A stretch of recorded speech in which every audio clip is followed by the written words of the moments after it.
Good morning, everyone, and thank you so much for joining this program. I believe from Tanya and Aline that we've got people from all over the world, and really wonderful to have you all joining this program today. I hope you've got huge value out of what you've seen already, and I certainly hope you get some value out of today. I always say to Tanya, we've got myself and Massey and then Nolene, and I always say that she saves the best three for last. So hopefully today you'll get some good detailed information about drilling and what follows after the drilling process. Let me just try and get my little advancer to work.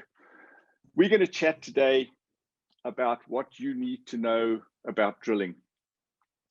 And I mean, it doesn't, we all know that all geological information is based on what information you get from rocks, from samples, whether they be core samples or chip samples.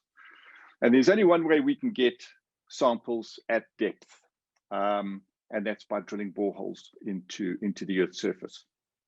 And so it goes without saying, Tanya said it earlier, drilling is without doubt the core competence of a geologist. If you don't understand drilling, you're going to have a very difficult time going forward. And so we focus a lot in the program we do with the GSSA on trying to improve geologists' understanding of drilling. And in this little program, we've got 2 hours today. I'm going to try and get through as much as I can to tell you what you need to know. But really, all I'm going to be doing, I suppose, is posing more questions than giving you answers. We can get samples through many different ways. There are lots and lots of different drilling methods and different drilling techniques that we use to get samples. Some of those techniques give us a core sample and some give us a chip sample.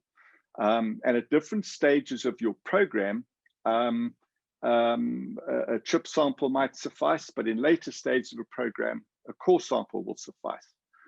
But in getting that sample, the quality of that sample is critical to the geologist. And so a large part of what you've got to know, or you've got to start to understand, and you will develop a deeper and deeper understanding as you progress in your careers, is you need to understand the factors that affect the sample quality, and we'll talk about that in the course of today.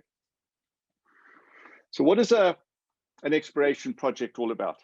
I believe that the objective of an exploration drilling project is to obtain, and there's some key words here, a representative sample of as good a quality as possible, safely and efficiently.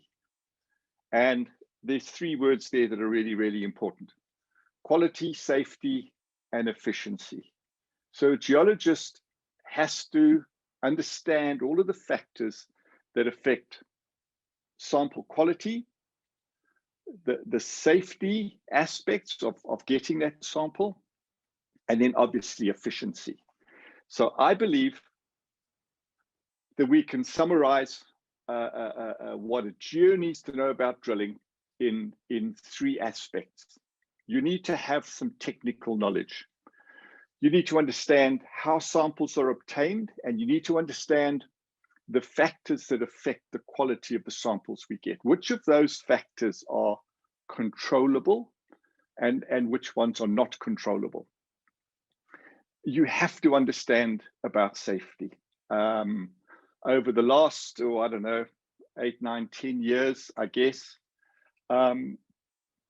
geos have been burdened to an ever-increasing extent with safety responsibility.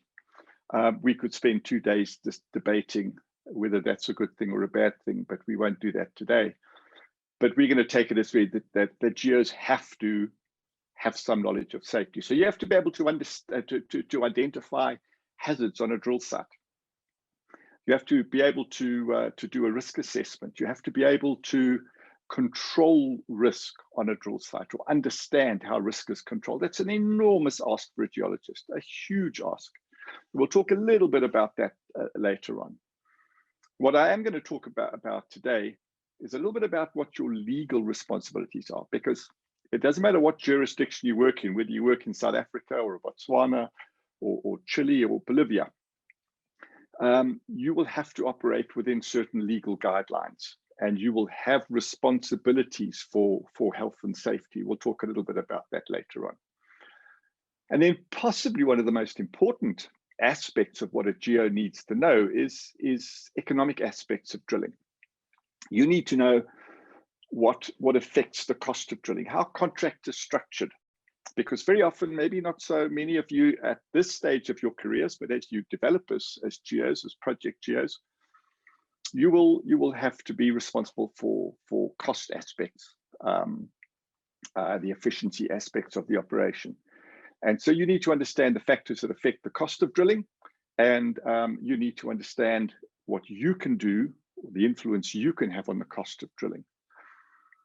What we've got in this very short presentation today is really an extract of some programs that I've been running for the GSSA for many, many years, for a very long time. And in the programs we run for the GSSA, we cover these aspects in different degrees of detail. And very interestingly, many geologists tell me at the end of a 3-day or 4-day training program, in the good old days when we still had contact training programs, many geologists would tell me that they learned more from the last slide of this presentation. At the end of this, in a couple of hours' time, I'll show you a slide and I'll talk through a slide, and many geologists tell me that they learned more from that slide than they've learned in their careers from a management point of view. So we'll be interested to see at the end of today, or at the end of my little session here, if you guys think the same way, and we'll see what you think when we get to that. So let's have a look at this then. Let's look at these 3 aspects, and all I'm going to do here, guys, is just run you quickly through the kinds of things that I believe you need to learn about, the kinds of things you need to focus on as you develop your knowledge. And we'll point you to some places where maybe you can go and learn some training programs. You can go and learn a little bit more about these things. So we'll start off talking about some technical aspects, okay? And the two things here that I believe you need to know is you need to know, where do the samples come from? How do you get samples? And then number 2, what factors affect the quality of the samples that we get? We cannot talk about this completely, but we can at least touch the surface. We know that drilling, the process of drilling, requires us that we fragment rock, and when we've finished that process, we're left with a stable void, a stable hole, or a stabilized hole. In other words, a hole that might have casing in it, or it might have a mud system in it to maintain its integrity, to keep it open. And we know that there are different methods that we can use to drill holes, and many people, many geos, in fact, probably the reason why we do many of the training programs we do, people get so confused about different methods of drilling. And there is, in fact, a lot of commonality in the different methods of drilling that we use to drill boreholes for exploration purposes. And a lot of the work we do is to try and actually make it more simple, so people don't get so confused. And one of the big problems is we use different terminologies for the same thing. Maybe we'll touch on that a little bit later. So let's look at some of these commonalities. Let's look at the things that are very, very common to all of the methods of drilling that we use when we drill exploration boreholes. In every drilling method, doesn't matter what method you're using, doesn't matter what type of rock you're drilling in every drilling method, we have a drill bit at the bottom of a drill string. And a drill string is merely a bunch of drill rods joined together. The rods might be 3 meters in length, or 6 meters, or 9 meters in length, but you'll have different lengths of drill rod. And we call that a drill string, and we have a drill bit at the bottom. And we put this on the bottom of the hole, and we rotate it, and we add weight to it. So the drill rig provides rotation, rotates the bit and the drill string, and simultaneously we apply load. We apply what we call down thrust, or bit thrust, or weight on bit. All of those terms are synonymous. And as we rotate, we apply weight on bit. The bit fragments the rock, and so we make hole. And every drilling method that you will ever come across works at exactly the same principle. All that varies will be the type of bit that we use, the nature of the drill pipe, the drill rods we use, and of course the drill rig. And then the rate of rotation will vary according to the different types of bit we use. The amount of bit thrust we apply will also vary according to the type of bit we use. But every drilling operation has those same two features. Now we also, as we make rock, we fragment the formation. As we make hole, I beg your pardon, we fragment rock and we create what we call drilled cuttings. All sorts of different names given it. People call it sludge. They call it all sorts of things. It's not. It's a piece of rock. It's drilled cutting. And we have to remove that cutting from the borehole, because if we don't remove the cutting from the borehole, we're going to have a number of problems occurring, lots and lots of problems. So we therefore pump down the drill string. All drill rods, all drill strings are hollow. They've got a hole on the inside. We pump a flushing system, a flushing medium. That flushing medium may be water or air. We pump it down the drill string. It travels across the face of the bit and then back up the annulus. In other words, the space between the borehole wall and the drill rod. The drilling fluid flows up there and carries the cutting to surface. And this is an extremely important part, probably the most important part of a drilling operation, and that is the cleaning of the borehole. In other words, removing the cutting from the hole. So we've got three aspects there that are common to all drilling operations.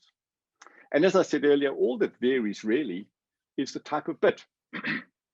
And if you look at these little pictures I've got in here, picture A in the top left there is what we call a drag bit, sometimes called a scraper bit or a clay bit. Got little tungsten carbide cutters on it. And that bit is designed to cut very soft sand, unconsolidated material or clay. This bit in the bottom left is what's called a tricone bit. It's got three cones that rotate as the bit turns. This bit on the bottom right is what we call a PDC bit, or a polycrystalline diamond compact bit that is used in certain types of application. And then these two bits in the top right are obviously core bits. These bits produce a core sample. They've got a hole in the middle. These three, bit A, D, and E, are what we call full face bits. In other words, the entire volume of the borehole is fragmented. The entire volume of the borehole becomes cutting, whereas with a core bit, the central portion remains as the core sample, and it's only this cutting structure here, what we call the kerf, K-E-R-F, that part there, that is what destroys rock. That is what fragments the rock. So we get a much lesser volume of cutting produced when we core drilling than when we're drilling with a full face bit. So essentially all that happens there is the bit changes. And we will select the type of bit according to the type of formation we're drilling and the type of sample that we are looking for, that we want to produce. So there are four features. There's one that we didn't talk about. We'll talk about a little bit of detail later, and that's a hoisting system. So we've spoken about rotation. In every drilling operation, we've got rotation. In every drilling operation, we've got weight on bit or load. We've got to push down to the bit to make it cut. And we've got our flushing system. And the fourth system we have is what we call a hoisting system. In other words, at some point in time, the drill bit is going to be finished. It will have run out of life. We'll need to change the bit, which means we've got to pull all the rods out of the hole, change the bit and go back into the hole. And we call that a hoisting system. So these four systems here, or these four features, these four processes, if you like, are common to every drilling operation. And all that varies is the relationship between them. And we'll talk very, very briefly about that now. In every drilling rig, in every drilling operation, I beg your pardon, it is the drill rig that provides the rotation. And without going into a lot of detail here, there's two ways that can happen. We can either have what we call a top drive, like we have on the right-hand side here. In this drill rig, this is called a rotation head. And we have a series of gears in here, and we have 2 hydraulic motors at the bottom here. I'm not sure if you guys can see my cursor, if there's a delay on it. But we pump hydraulic oil into these hydraulic motors. Those hydraulic motors turn these gears. Those gears turn this output shaft here, this black output shaft, and the drill string is screwed into the output shaft. And so as the head rotates, or the output shaft rotates, so the drill string rotates. We call this a top drive. The other way we can provide rotation is like we have on the left here, where again, we have a rotation head with gears and a hydraulic motor. And those gears then drive what we call a chuck, a hydraulic chuck. And that chuck has got jaws that open and close. And when they close, they grip the drill rod. You can see the drill string sitting in the middle here. Those jaws grip the drill rod and then provide the rotation. So there's various ways, 2 main ways that we can provide rotation. And we go into, in the training courses we go into lots and lots of detail about how these different systems work and the advantages and disadvantages of them. The second main feature we spoke about was weight on bit, what we call bit load or bit thrust, or weight on bit. All of these terms mean the same thing, but the drill rig will have a series of hydraulic cylinders on it. And by pumping oil into these hydraulic cylinders, it'll pull the rotation head down or push the rotation head down, and so provide that weight on bit. It's very important that we have enough weight on bit to force the cutting elements, the diamonds or the tungsten carbide, against the rock to make it cut. And it's very important that that's controlled correctly. Now, the amount of weight that we apply will depend upon the type of drill bit that we use, and also on the hardness of the formation, the characteristics of the rock that we are trying to drill. And if we get that wrong, if we don't apply enough weight, or if we apply too much weight, we will have all sorts of efficiency problems. We will just not drill efficiently at all. The third system I spoke about, we mentioned earlier, is hoisting. When we finish, a drill bit is finished, or we might have to come out of the hole for a survey, or to install a wedge, or for some other reason, we've got to pull the drill rods out the hole. And the drill rig must obviously do that. And when we pull the drill rods out the hole, in the old days, the good old days, we used to stack rods vertically in masts, like you see here on the left. That's been banned in South Africa, and in most countries in the world. You're not allowed to do that. And what we insist on doing now is we insist on stacking drill rods horizontally on rod racks, as you see here.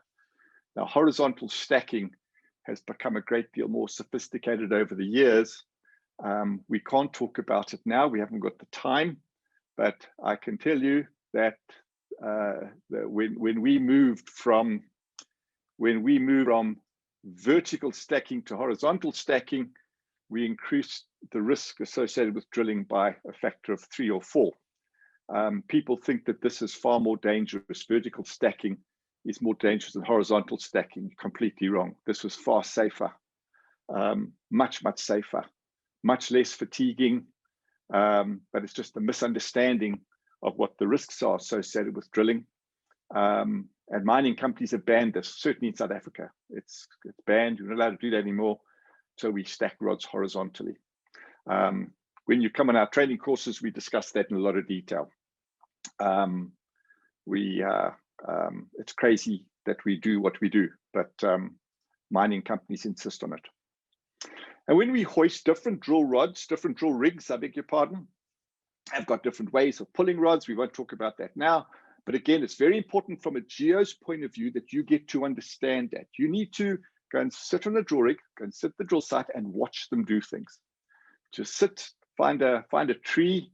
Very often we don't drill anywhere near trees, so that sometimes is a challenge, but find yourself a shady spot and just watch what they do. Watch how they go through these different processes, these different procedures that make up the drilling operation. And then we spoke about this flushing system. I cannot emphasize enough, guys, how important the flushing system is. Obviously, in a little program like this, we cannot go into a great amount of detail, but it is the most important part of a drilling operation. I'm very, very lucky. I've been involved in the drilling industry for 35 years now. I think it is 35 years. And I've been involved in many, many different drilling operations, in many different types of operation in not many parts of the world, but certainly many parts of Africa, and some international operations as well. And I can tell you that 95% of the problems that I'm called out to investigate are directly related to the flushing system. And that's because people don't understand how much cutting we generate when we drill a hole. They don't understand what happens when the drilling fluid flows up the annulus. And they don't understand the impact of not settling cutting out, not keeping your drilling fluid clean. As I say, we can't talk about that in a lot of detail today, but if anybody wants to discuss that with me, I'd be more than happy to chat to you about it. I can tell you 95% of the problems I come across are related directly to an inefficient flushing system. So again, it's something you need to understand. Now, basically, we've got two flushing systems. We use two different types of drilling fluid, if you like, in exploration operations. In some, we use water. So we take this water and we add chemicals to it, and we call that mud. We add these different chemicals that change the properties of the fluid. And then we'll have a circulation pump, and that pump will suck water out of the sump. It might be an earthen sump, it might be an above ground sump, it could be many different forms, but essentially it's a mud storage system. We'll suck the mud up, deliver it down the drill string. It turns at the bit, picks up the cutting, flows up to the surface, flows up the annulus to surface, and then flows through a series of settling tanks or settling troughs or some other method of removing the cutting from the fluid. And then hopefully we've got nice clean fluid again returning to the sump.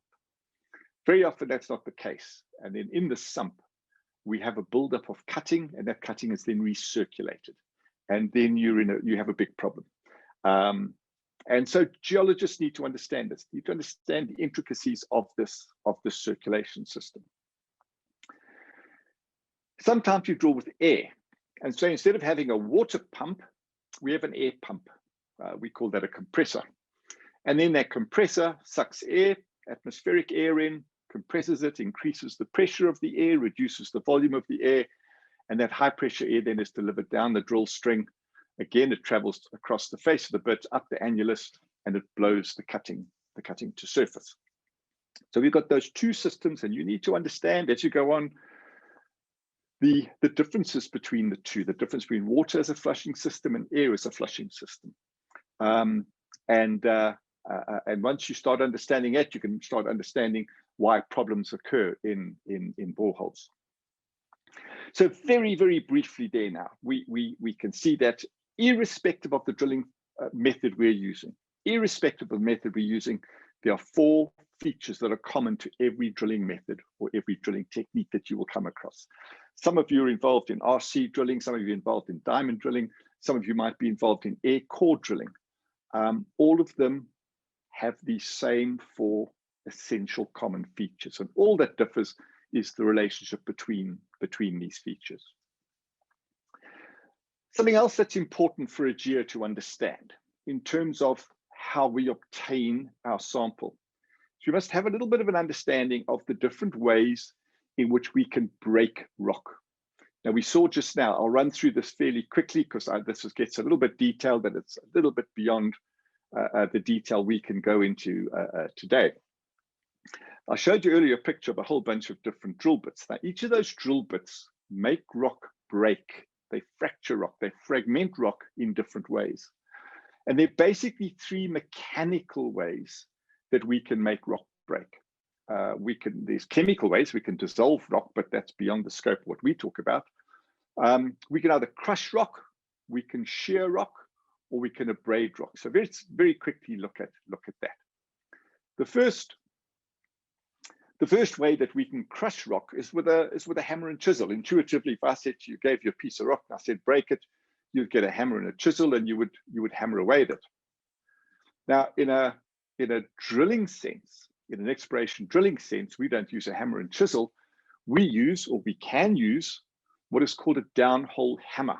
Some of you may have come across downhole hammers, and you may use downhole hammers in some of the work that you do. But a downhole hammer is essentially, it's a cylinder of steel with a bit at the bottom and then a piston, a big chunk of steel in the inside. And we pump high pressure air down through the drill pipe. It enters the hammer and it makes the piston reciprocate very, very fast. 900 to 1,000 times per minute. Very, very quickly, this thing reciprocates. And every time it comes down, it strikes the top of the drill bit. So here we've got our piston that's reciprocating. It strikes the top of the drill bit, transfers energy through the drill bit into the rock. Excuse me, I keep on clicking the wrong number, the wrong button here. Into the rock, and the bit then, it's got little tungsten carbide buttons on it. Those little buttons fragment the rock. The air that made the piston operate escapes out the face of the bit and then blows the cutting to surface. So what we have is this percussive action, this hammering action. So we can think of it very similar to a hammer and chisel. And I don't think it takes a great deal of imagination to understand that this is a crushing action. The bit actually crushes the formation as it hammers away. And we call that a downhole hammer. And they're very commonly used in exploration drilling in different forms. We'll talk about one special one just now. But it's a crushing action. It's a hammering action that makes our hole. And here, this is a little cutaway here of a hammer. It looks very, very complicated. It's not complicated at all. All we've got to understand is this orange bit here is our drill bit. These little buttons on the end here, these are tungsten carbide buttons that fracture the rock. And this yellow piece here is the piston. And all this other stuff here that we see, all of these other complicated pieces, all they do is make the piston reciprocate. That's all we need to understand. It's what we call a rotary percussion system. So we have this percussive action, hammering the bit, and as it hammers the bit fragments rock. The air escapes at the face of the bit and blows the cutting back up to surface. So that's one way we can break rock. We can crush it. Another way we can crush rock using is using what we call a tricone bit. We saw a picture of a tricone bit earlier. And if any of you do any of our sort of advanced programs that we do with the Geological Society, you'll see we've got some really interesting videos of tricone bits actually working, actually crushing rock. But the way this bit works, we put it in contact with the rock. We apply incredibly high weight on bit. We push very, very hard on it and we rotate it. And as the bit rotates, these cutting elements on this particular bit we've got here, these are tungsten carbide cutting elements. Those cutting elements penetrate the rock, cause it to fracture. And as the bit rotates, it digs the chips out and so makes hole. Again, it's a crushing action. It's the weight on bit coupled with the rotation that causes the bit to make hole and for us to advance the borehole. It should be very clear that in both this case here, the sample we get is a chip sample, and in this case here, the sample we get is a chip sample. We don't get a core, we get a chip sample from these full hole bits. A second way that we can make rock fail, that we can fracture rock, that we can make hole in rock is through a shearing action. And here I've got two examples. This bit at the top, this gold colored one, you can see, maybe you can see on your screens there, these little cutting elements on the leading edge here are tungsten carbide. So they're tungsten carbide cutters. These ones here, and the bit at the bottom, these little black circles you see here is what is called polycrystalline diamond, or PDC, polycrystalline diamond compacts. And these two bits work in exactly the same way. You put the bit in contact with the formation, you rotate, and you get the shearing action, almost like a scraping action, like a knife sliding through butter with these very, very big, wide cutting elements that shear the rock. So it's a different cutting mechanism completely compared to what we saw before. But again, it's a full face bit, and we will get a chip sample from these bits. The third way that we can make rock fail is by grinding it or abrading it. And now we use very, very small, tiny, tiny, tiny cutting elements, very much smaller than the ones we saw in the 2 bits earlier. These bits, the diamonds we use can either be natural diamonds, like we see on the left here, or synthetic diamonds made in a factory. And each of these diamonds, in both cases, they're very, very small. We set the diamond into the bit in different ways, beyond the scope of this program to talk about it, but we set the diamonds in different ways. We put the bit in contact with the rock and we rotate very, very fast because we're abrading. It's like sandpaper. If you're sanding a desk or sanding a table, the more quickly you sand, the quicker you'll get the job done. And it's exactly the same principle here. We rotate very, very fast. It's the rate of rotation that causes the cutting elements to work. And so we make hole. Now, because we're using very small cutting elements here, these diamonds as a cutting element lend themselves to drilling very, very hard rock. And so diamond core drilling, the name diamond drilling comes from the fact that we use diamonds as cutting elements in our bits. Not necessarily because we're drilling for diamonds. It's because we're using diamonds as cutting elements in the bit. So here we've got an abrading type of cutting action. And obviously, because it lends itself to cutting hard rock, it lends itself to core drilling. And so we use diamond core bits to produce core samples. And this is, many of you will be involved in RC drilling. It might be grade control, it might be RC exploration drilling. And many of you will be involved in core drilling. And this sample here, this little picture, I don't even know where I got this from. Somebody sent this to me somewhere. But you could spend 3 weeks analyzing the drilling problems that are illustrated in these 2 core boxes here. Are there 2 or 3 or 4? There's 4 small core boxes here. Lots and lots of drilling problems in here, some of which are formation related, some of which are driller related. But we could spend a couple of weeks just talking about these, what we see in this picture here. So what you need to know then as a geo is kind of where these samples come from, chip samples and core samples. So we'll talk in a little bit of detail about these shortly. So just to quickly summarize this part, we can break rock in 3 ways. We can crush it, we can shear it, we can abrade it. When we crush it, it's the weight on bit that does the work. It's the weight on bit that crushes the rock, coupled with a little bit of rotation, and we rotate very, very slowly.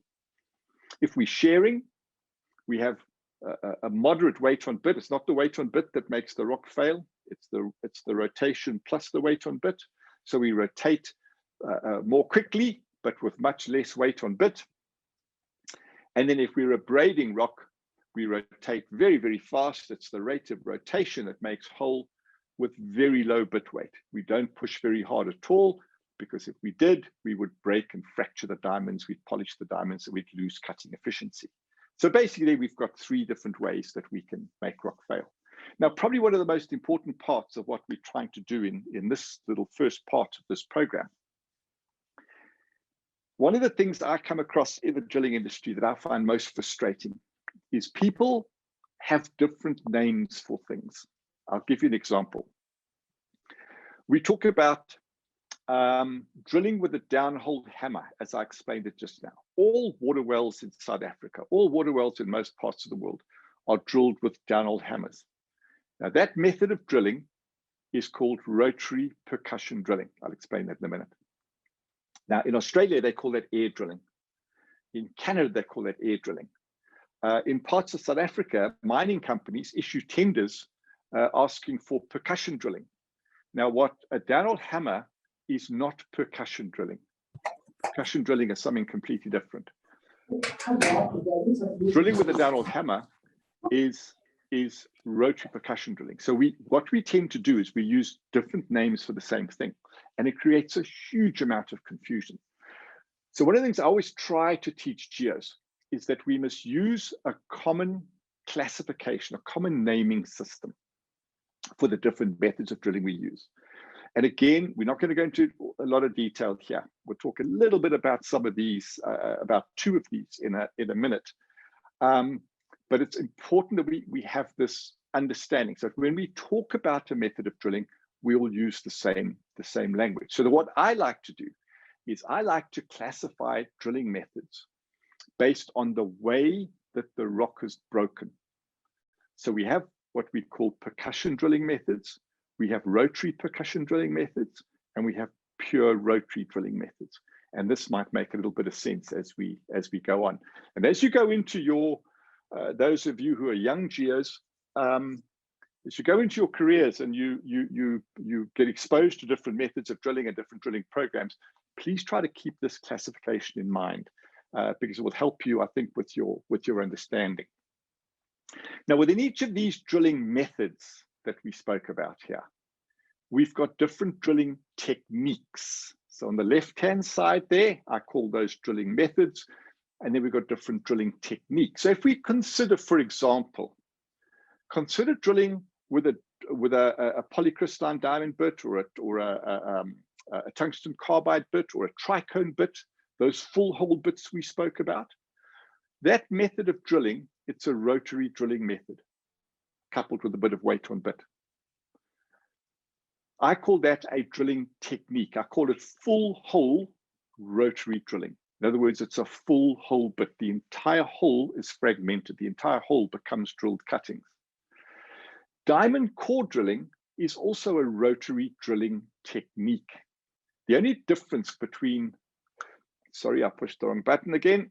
The only difference between full hole rotary drilling and diamond core drilling is the design of the bit and the design of the drill rod and the type of sample we get. They're both rotary drilling methods. And so what I'm trying to say here, guys, is if we get our understanding of methods and techniques right, I think it helps us with our understanding, because very often I find that geos get confused, and they get confused between diamond drilling and full hole drilling and RC drilling and downhole hammer drilling. And if we keep this in mind, I think it'll maybe help us not to get so confused. Then we have some very special techniques.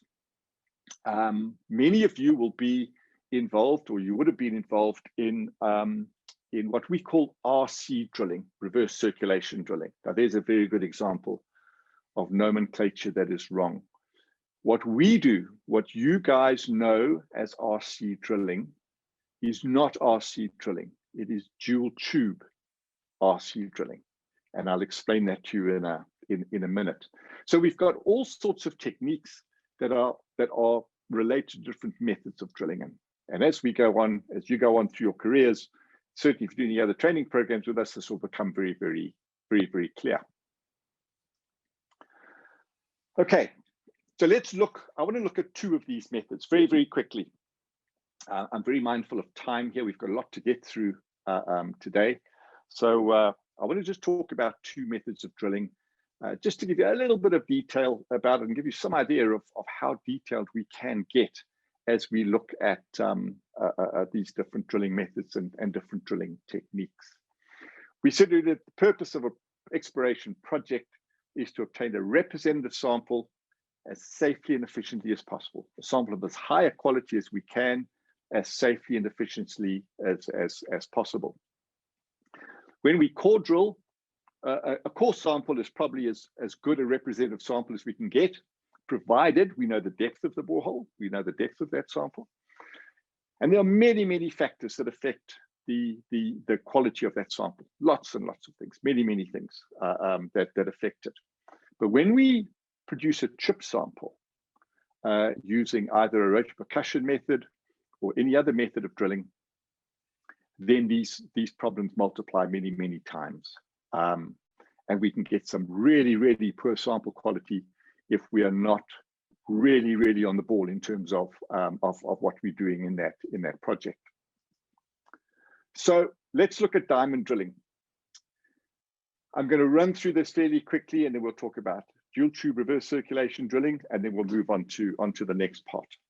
Now here, guys, we could spend this particular course or these few slides that I've extracted here are extracted from one of our longer courses on diamond core drilling. And all I want to do is just to give you a little bit of an overview of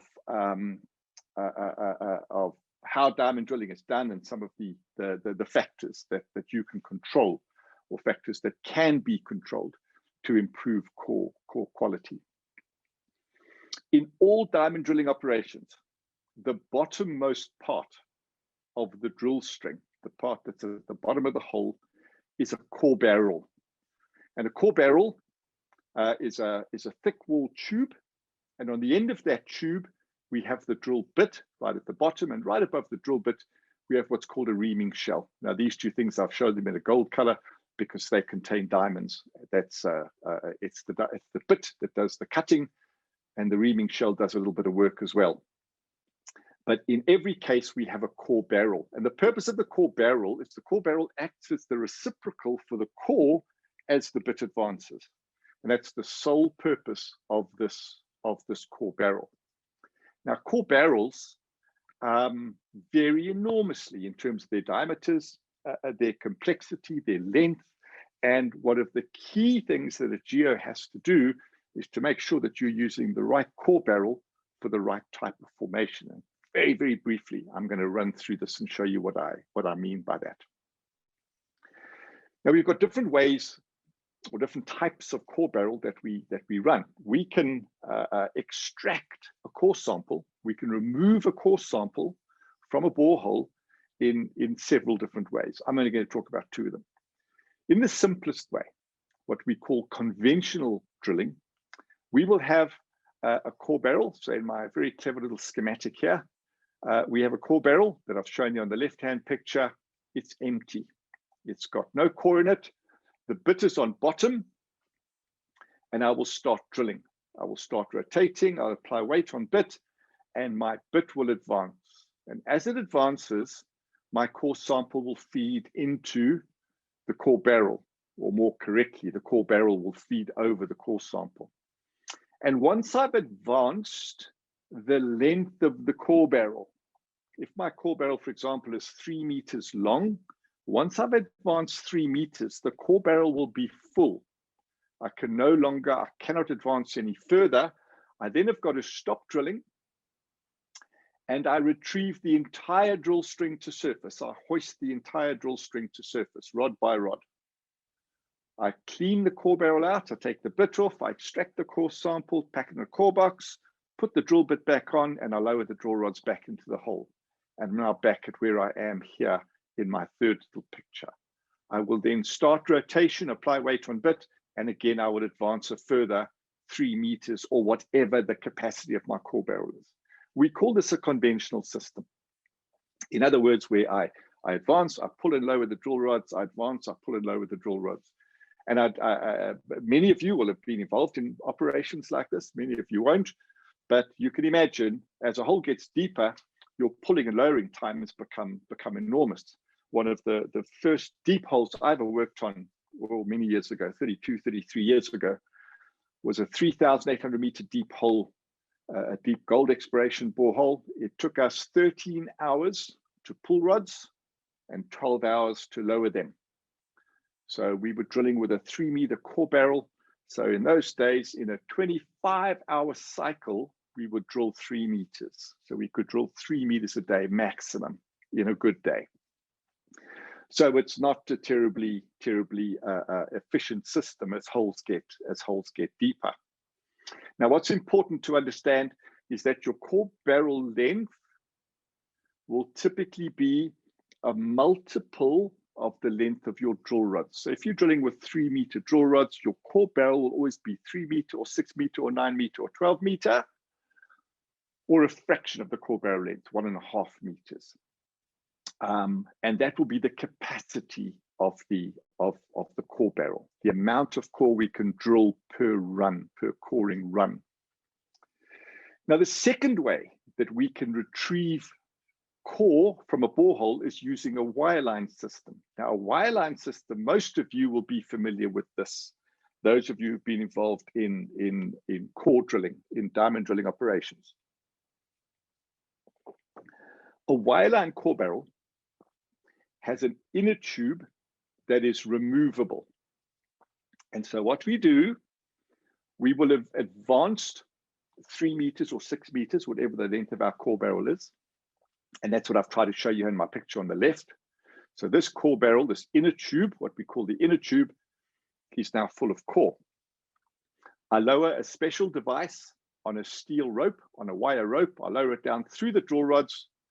And this device, called an overshot, latches onto the top of the inner tube, and we pull the inner tube to surface. The drill rods remain in the borehole. The entire drill string remains in the borehole. I pull it to surface. I then drop down the drill rods a clean inner tube, in other words, an inner tube with no core in it. It floats down in the drilling fluid, latches in the core barrel again, and I can then advance a further 3 meters, or whatever the length of my core barrel is. Again, once the inner tube is full of core, I drop the overshot, pick up the inner tube, pull it to surface, and so I can continue advancing my borehole. Now, I don't think it takes much to convince you that this is a very, very much more efficient way of drilling than using a conventional system. The only difference is this is a much more expensive way of doing it. The drill rods are much more expensive, they're more delicate, but very, very seldom do we see any deep exploration boreholes that are not drilled using a wireline drilling technique. We do still do a lot of conventional drilling. We do a lot of conventional drilling in geotechnical investigation, for example, and in some other applications, but by and large, all the exploration work that we're involved in involves wireline core drilling. So those are 2 different diamond core drilling techniques. And if we get our terminology right, I think we're on the right track. I'm not going to go into detail here about the equipment, but it's very complicated equipment. It's expensive equipment, requires lots of maintenance, and it's very important that a geo understands how this thing works. This thing on the right-hand side here, this is the inner tube. We call this the head assembly, and there's lots and lots of moving parts in here, and each one of those moving parts can affect the quality of the sample that you get. As I say, we're not going to go into this in any detail. We just don't have the time in this program. But again, in some of our more detailed courses that we do through the GSSA, you can learn about all of these things in some detail. Now, obviously, the key to the core barrel is the drill bit. And what's important for you to understand is there is a huge range of core barrel sizes and designs that can be selected to give you the type of sample that you require. And these are just some examples of different drill bits. You can see they're different diameters, different core diameters, different core samples. And each of these core barrels that these bits fit on, each of these core barrels will be selected for a particular reason, for a particular purpose. And again, that's something that geos will have to learn about. Very quickly, I want to just talk about these different types of core barrels. Let's first talk about conventional core barrels. Remember what a conventional system is. We advance, we fill the core barrel, pull the whole core barrel to surface, clean the core barrel, remove the core, reassemble it, go back to bottom, re-advance, and keep going. So we pull and lower rods all the time. Now, there are 3 different kinds of core barrel that we can select here. The simplest is what we call a single tube core barrel. In a single tube core barrel, we've got a bit and a reaming shell like we always have. You see on the right-hand side here, forget the slot. This is one of the samples I use, and I cut that slot so that people can see inside it. If you get a core barrel with a slot cut in it, send it back, it won't work. So we've got a bit and a reaming shell, and here we've got an outer tube. And then we've got the top part, what we call the core barrel head, and the drill string will screw into that core barrel head. And the way that it works, as we're drilling, the core feeds into the core barrel. But the problem with this type of core barrel is that the drilling fluid that I pump down the drill string, it flows through the core barrel head and it flows over the core sample as it travels down past the bit and back up the annulus to surface. So the problem with this type of core barrel is that if my sample, if the rock I'm drilling is friable or soft or unconsolidated, I'm going to wash it away. The washing effect of this drilling fluid is going to destroy the sample. So if I want a better quality sample, then I will use what we call a double tube core barrel. In a double tube core barrel, I've again got a bit in a reaming shell, and I've got an outer tube, and I've got my core barrel head. But now connected to the core barrel head is a second tube, what we call an inner tube. And that inner tube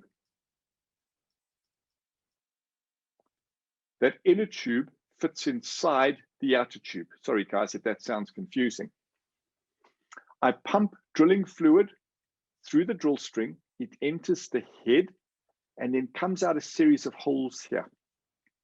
In the head, it flows down past the inner tube, past the bit, back up to surface, carrying the cutting. So this tube now protects the core from water washing. So the type of sample, the quality of sample I'll get here will be infinitely better than I will with a single tube core barrel. So a double tube core barrel will give you a much better sample quality. Now, there are many different types of double tube core barrel, lots and lots. They're different in size, in dimension, in length, in their complexity. It becomes very, very complicated. But what I want you to understand is that if you have these options, you have other methods, you have other types of core barrel you can use if your formation conditions demand it. Now, very often, what happens is the process of removing the core sample destroys the core sample. Guys, I'm going to say that again. This is very, very important. Very often, the process of extracting the sample destroys the sample. And this is a very good example of what I've got here in this picture. This is a wireline core barrel. That's the inner tube. This is what we call the core cage. Many of you will recognize this. Many of you would have seen this on site. And to get the sample out, we've got one of the drill rig assistants that hammers on the inner tube, and the sample comes out, and we've destroyed it. It's got no integrity left anymore. And in those cases, and guys, I really, this is such an important thing to understand. In those cases, we've got to preserve as best we can the integrity of that sample. And so what we do here is we drill with a triple tube core barrel. So inside the inner tube, we have another tube. And so when we extract the sample, let me see, I think I have another picture here. When we extract the sample, we don't extract the sample, we extract the inner tube. And so we maintain the integrity of the sample. And this is what you would typically do. The inner tube is normally a stainless steel tube that's split longitudinally. So once I get it out, all I do is I take the top part of the split off, and I can now see my sample. Sometimes in certain applications, instead of having a steel inner tube, we have a plastic liner. And so what I do then is when I extract the core barrel, the entire liner comes out and my entire sample is contained in that liner. So the integrity, the quality of the sample is maintained. Now, guys, this is really, really important, because as a geo, you need to understand what these different core barrels do, how they work, and the types of sample they can give you. Obviously, as you move from a single tube to a triple tube core barrel, the cost of drilling will go up. But that doesn't matter, because we're drilling for information, and it's just the cost of information. The cost of the core barrel is, you don't even think about it, you just pay for it. Because what we want to do is maximize the sample quality. So in this very, very brief summary here, what I want you to understand here is that there are many, many different designs, sizes, types, and complexities of core barrel that will give you the sample that you want, the sample quality that you want. In terms of wireline drilling, it's very, very complicated, way beyond the time limit that we have in a program like this. And so we're not even going to chat about that here. But please be aware that within wireline core drilling, core barrels, there's immense variety as well in terms of what we can do to improve quality. Quickly now, I'm going to just quickly talk about dual tube reverse circulation drilling, and then I think we'll have a little 5-minute break. So it can take me maybe 5 or 6 or 7 minutes to talk about this quickly. Then we'll have a little bit of a break, and we'll come back. We'll talk about the other 2 aspects of what a geologist needs to know about drilling. Okay, we're going to talk now about dual tube reverse circulation drilling. And dual tube reverse circulation drilling involves using, I'm going to just quickly get to the right place here. Bear with me 1 second. Dual tube reverse circulation drilling, as we know it in mineral exploration, uses a downhole hammer. It's a very special type of downhole hammer.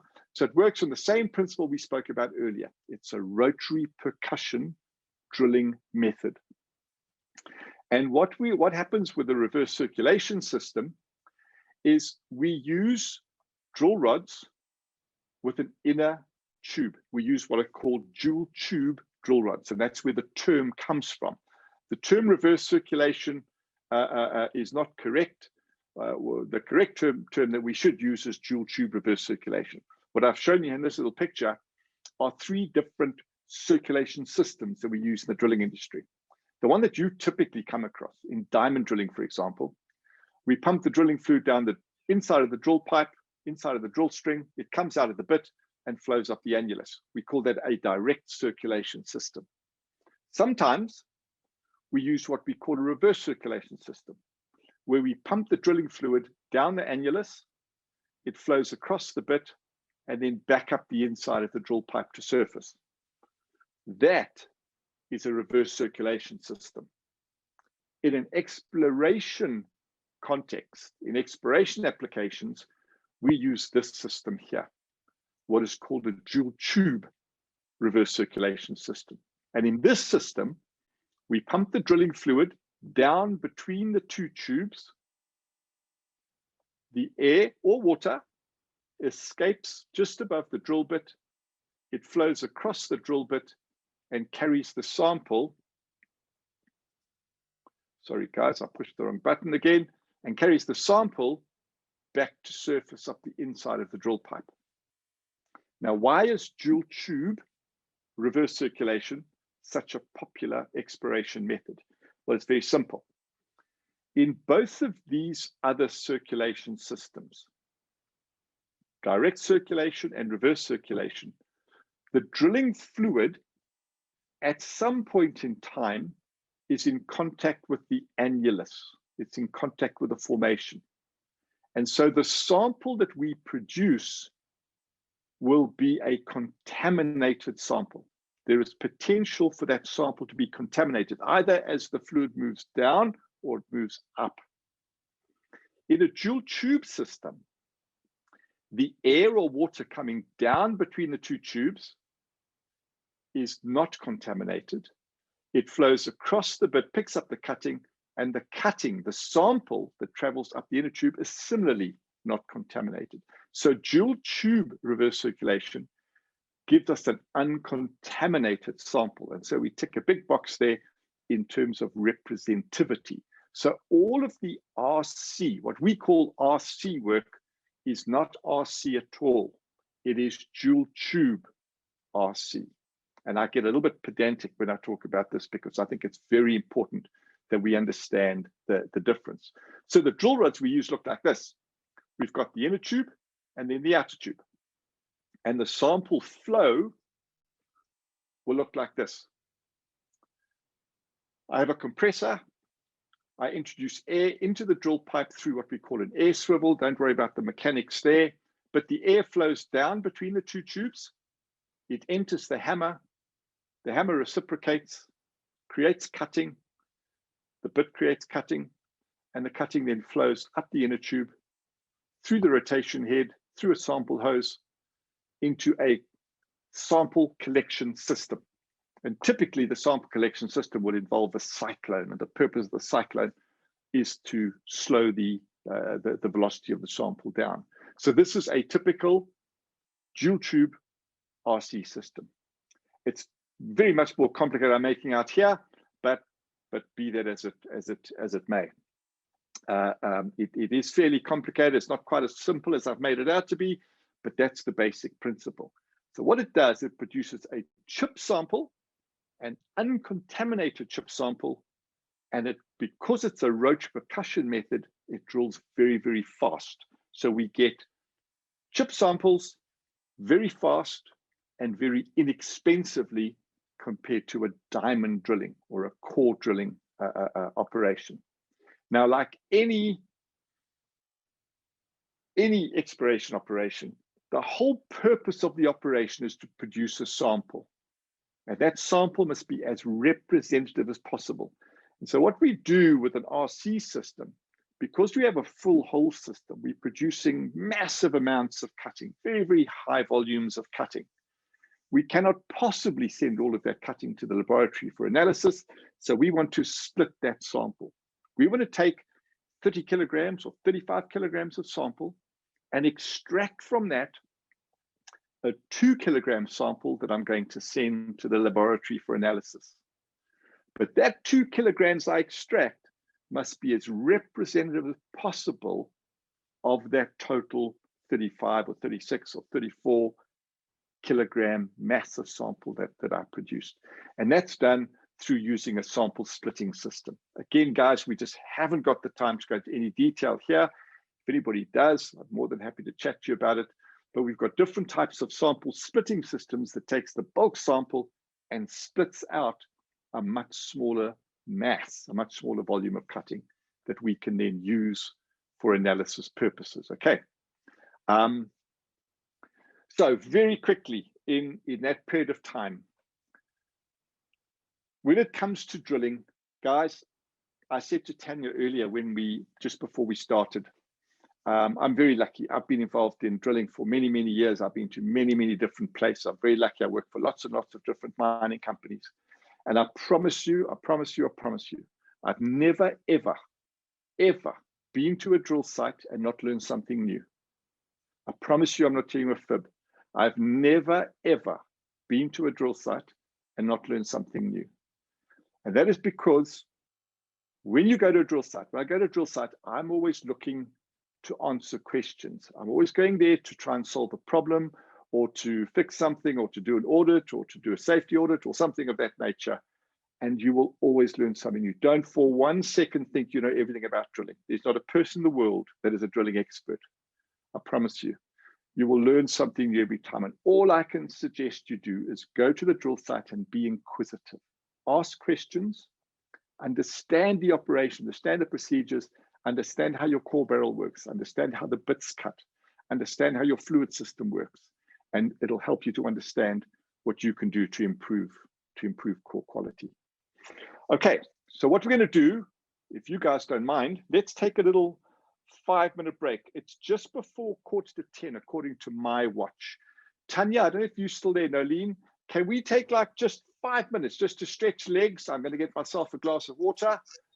So we'll start at 10:02 if that's all right. Is that okay? That's absolutely fine, happy. Okay, guys, don't go away. I know this is complicated stuff, but we'll come back and we'll do these next 2 sections, and then hopefully you'll know a little bit more about drilling. Thank you. We'll see you in 5 minutes.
Hi, Nalin. Hi, Tanya.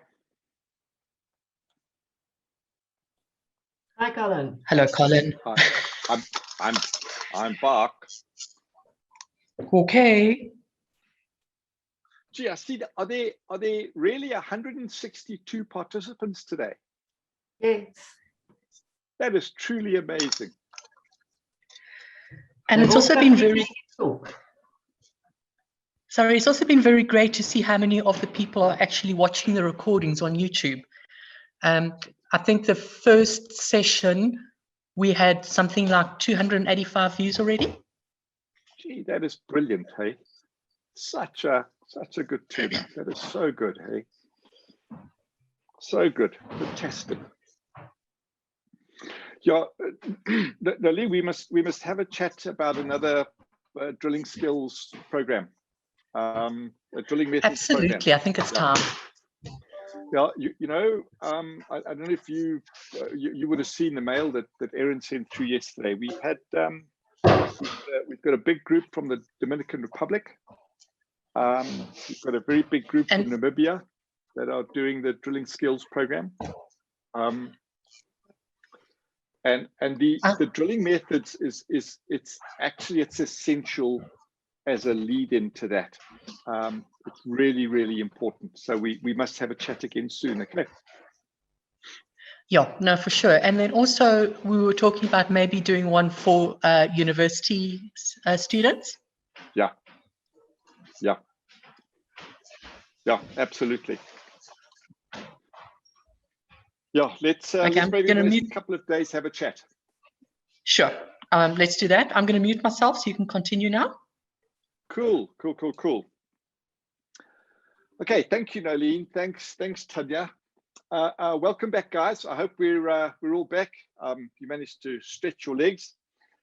Let's move on to the second part of what a geologist needs to know about drilling, and that is about safety aspects.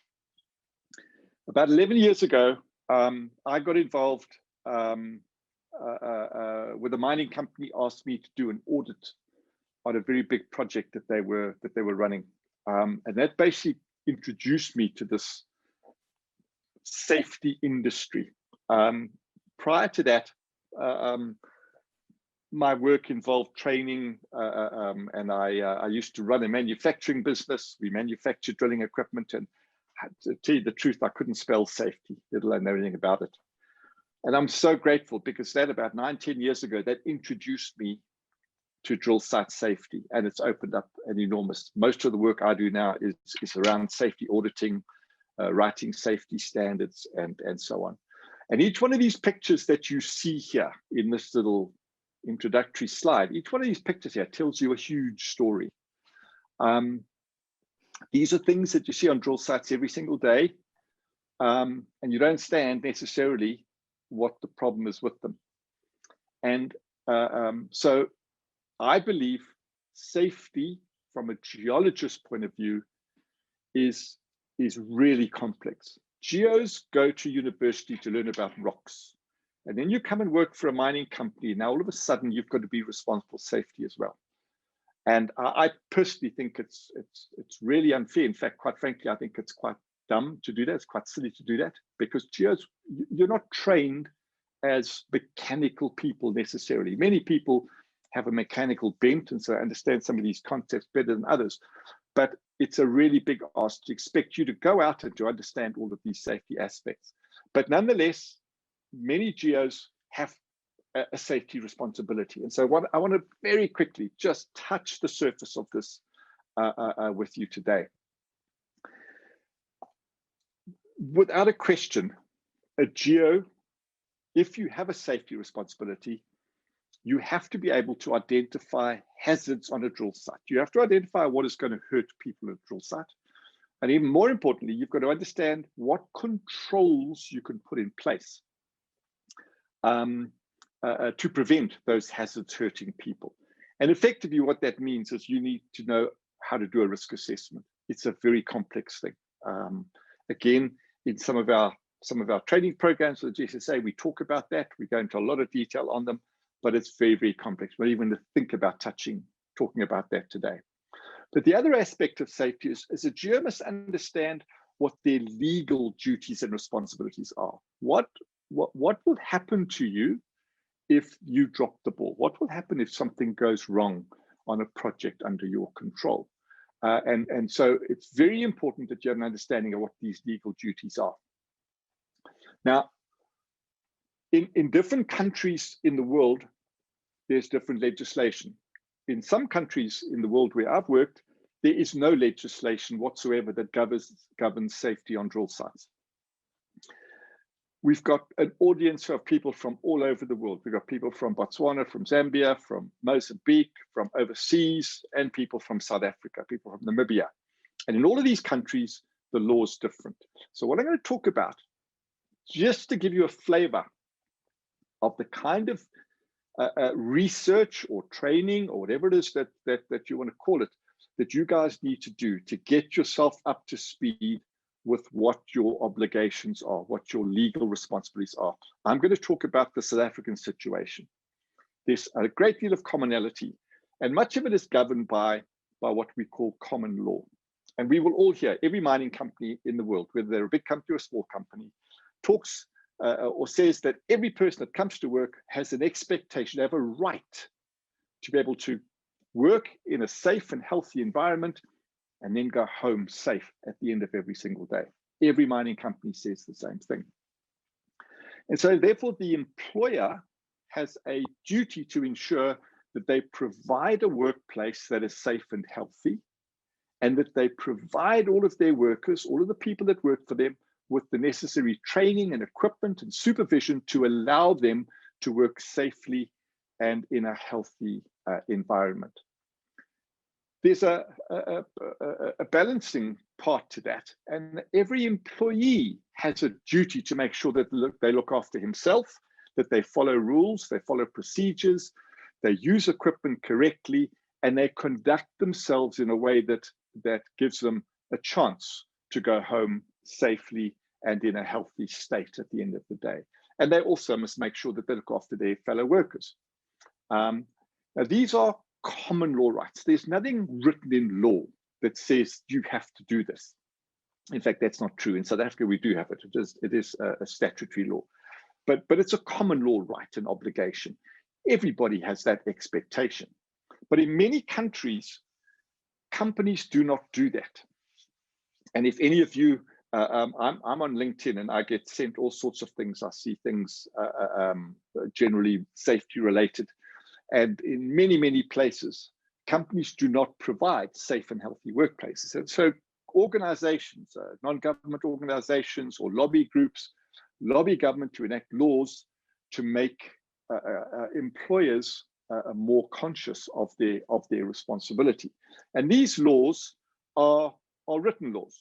These are statutory laws. So basically, one of the important things we have to understand, irrespective of where you work in the world, there are two basic laws or two sets of legislation or two guiding principles that we have to work by. One is statutory law, written law, where there are acts of parliament or their bylaws or codes of practice or standards of practice that we have to abide by in order to make sure that we meet our obligations. And the second, probably the more powerful one, is common law, and the unwritten laws that we must follow.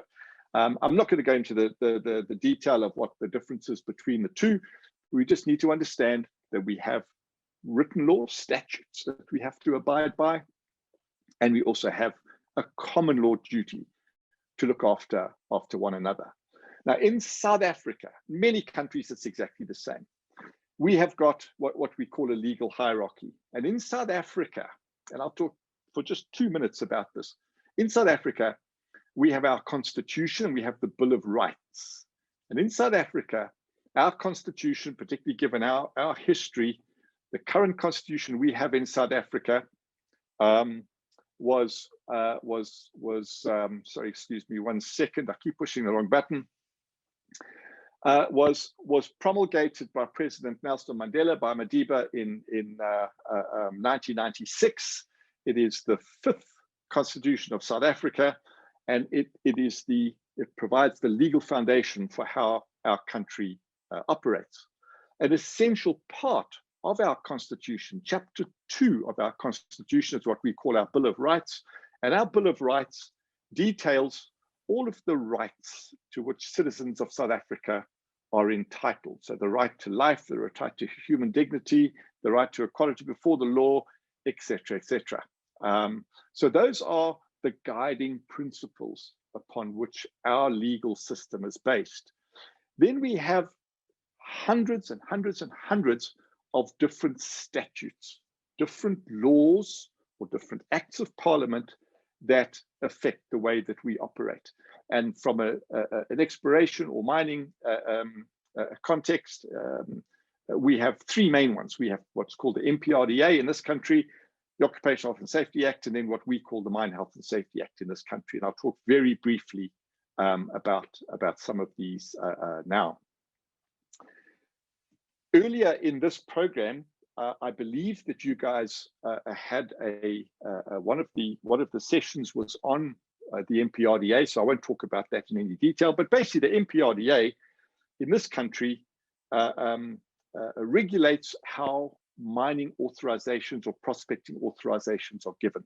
It's not really of great interest to a geologist because you come onto the scene after the event once the mining authorization or the prospecting authorization has been issued, but that's all governed by what's called the MPRDA. Now, I'm going to skip through this very quickly. Where it starts getting interesting for us, there's two main pieces of legislation that concern safety. The one is called the Occupational Health and Safety Act. Now, in every country in the world, there is an Occupational Health and Safety Act, or words to that effect.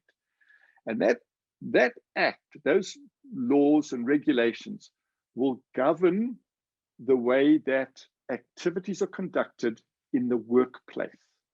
The problem is that nowhere in any of the legislation I've seen anywhere in the world does the Occupational Health and Safety Act talk about drilling or mining.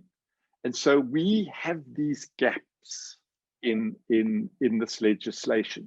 And it makes the life of a geologist or the life of a mining company a little bit complex because there's no laws that speak specifically to drilling. We have to interpret what the act says.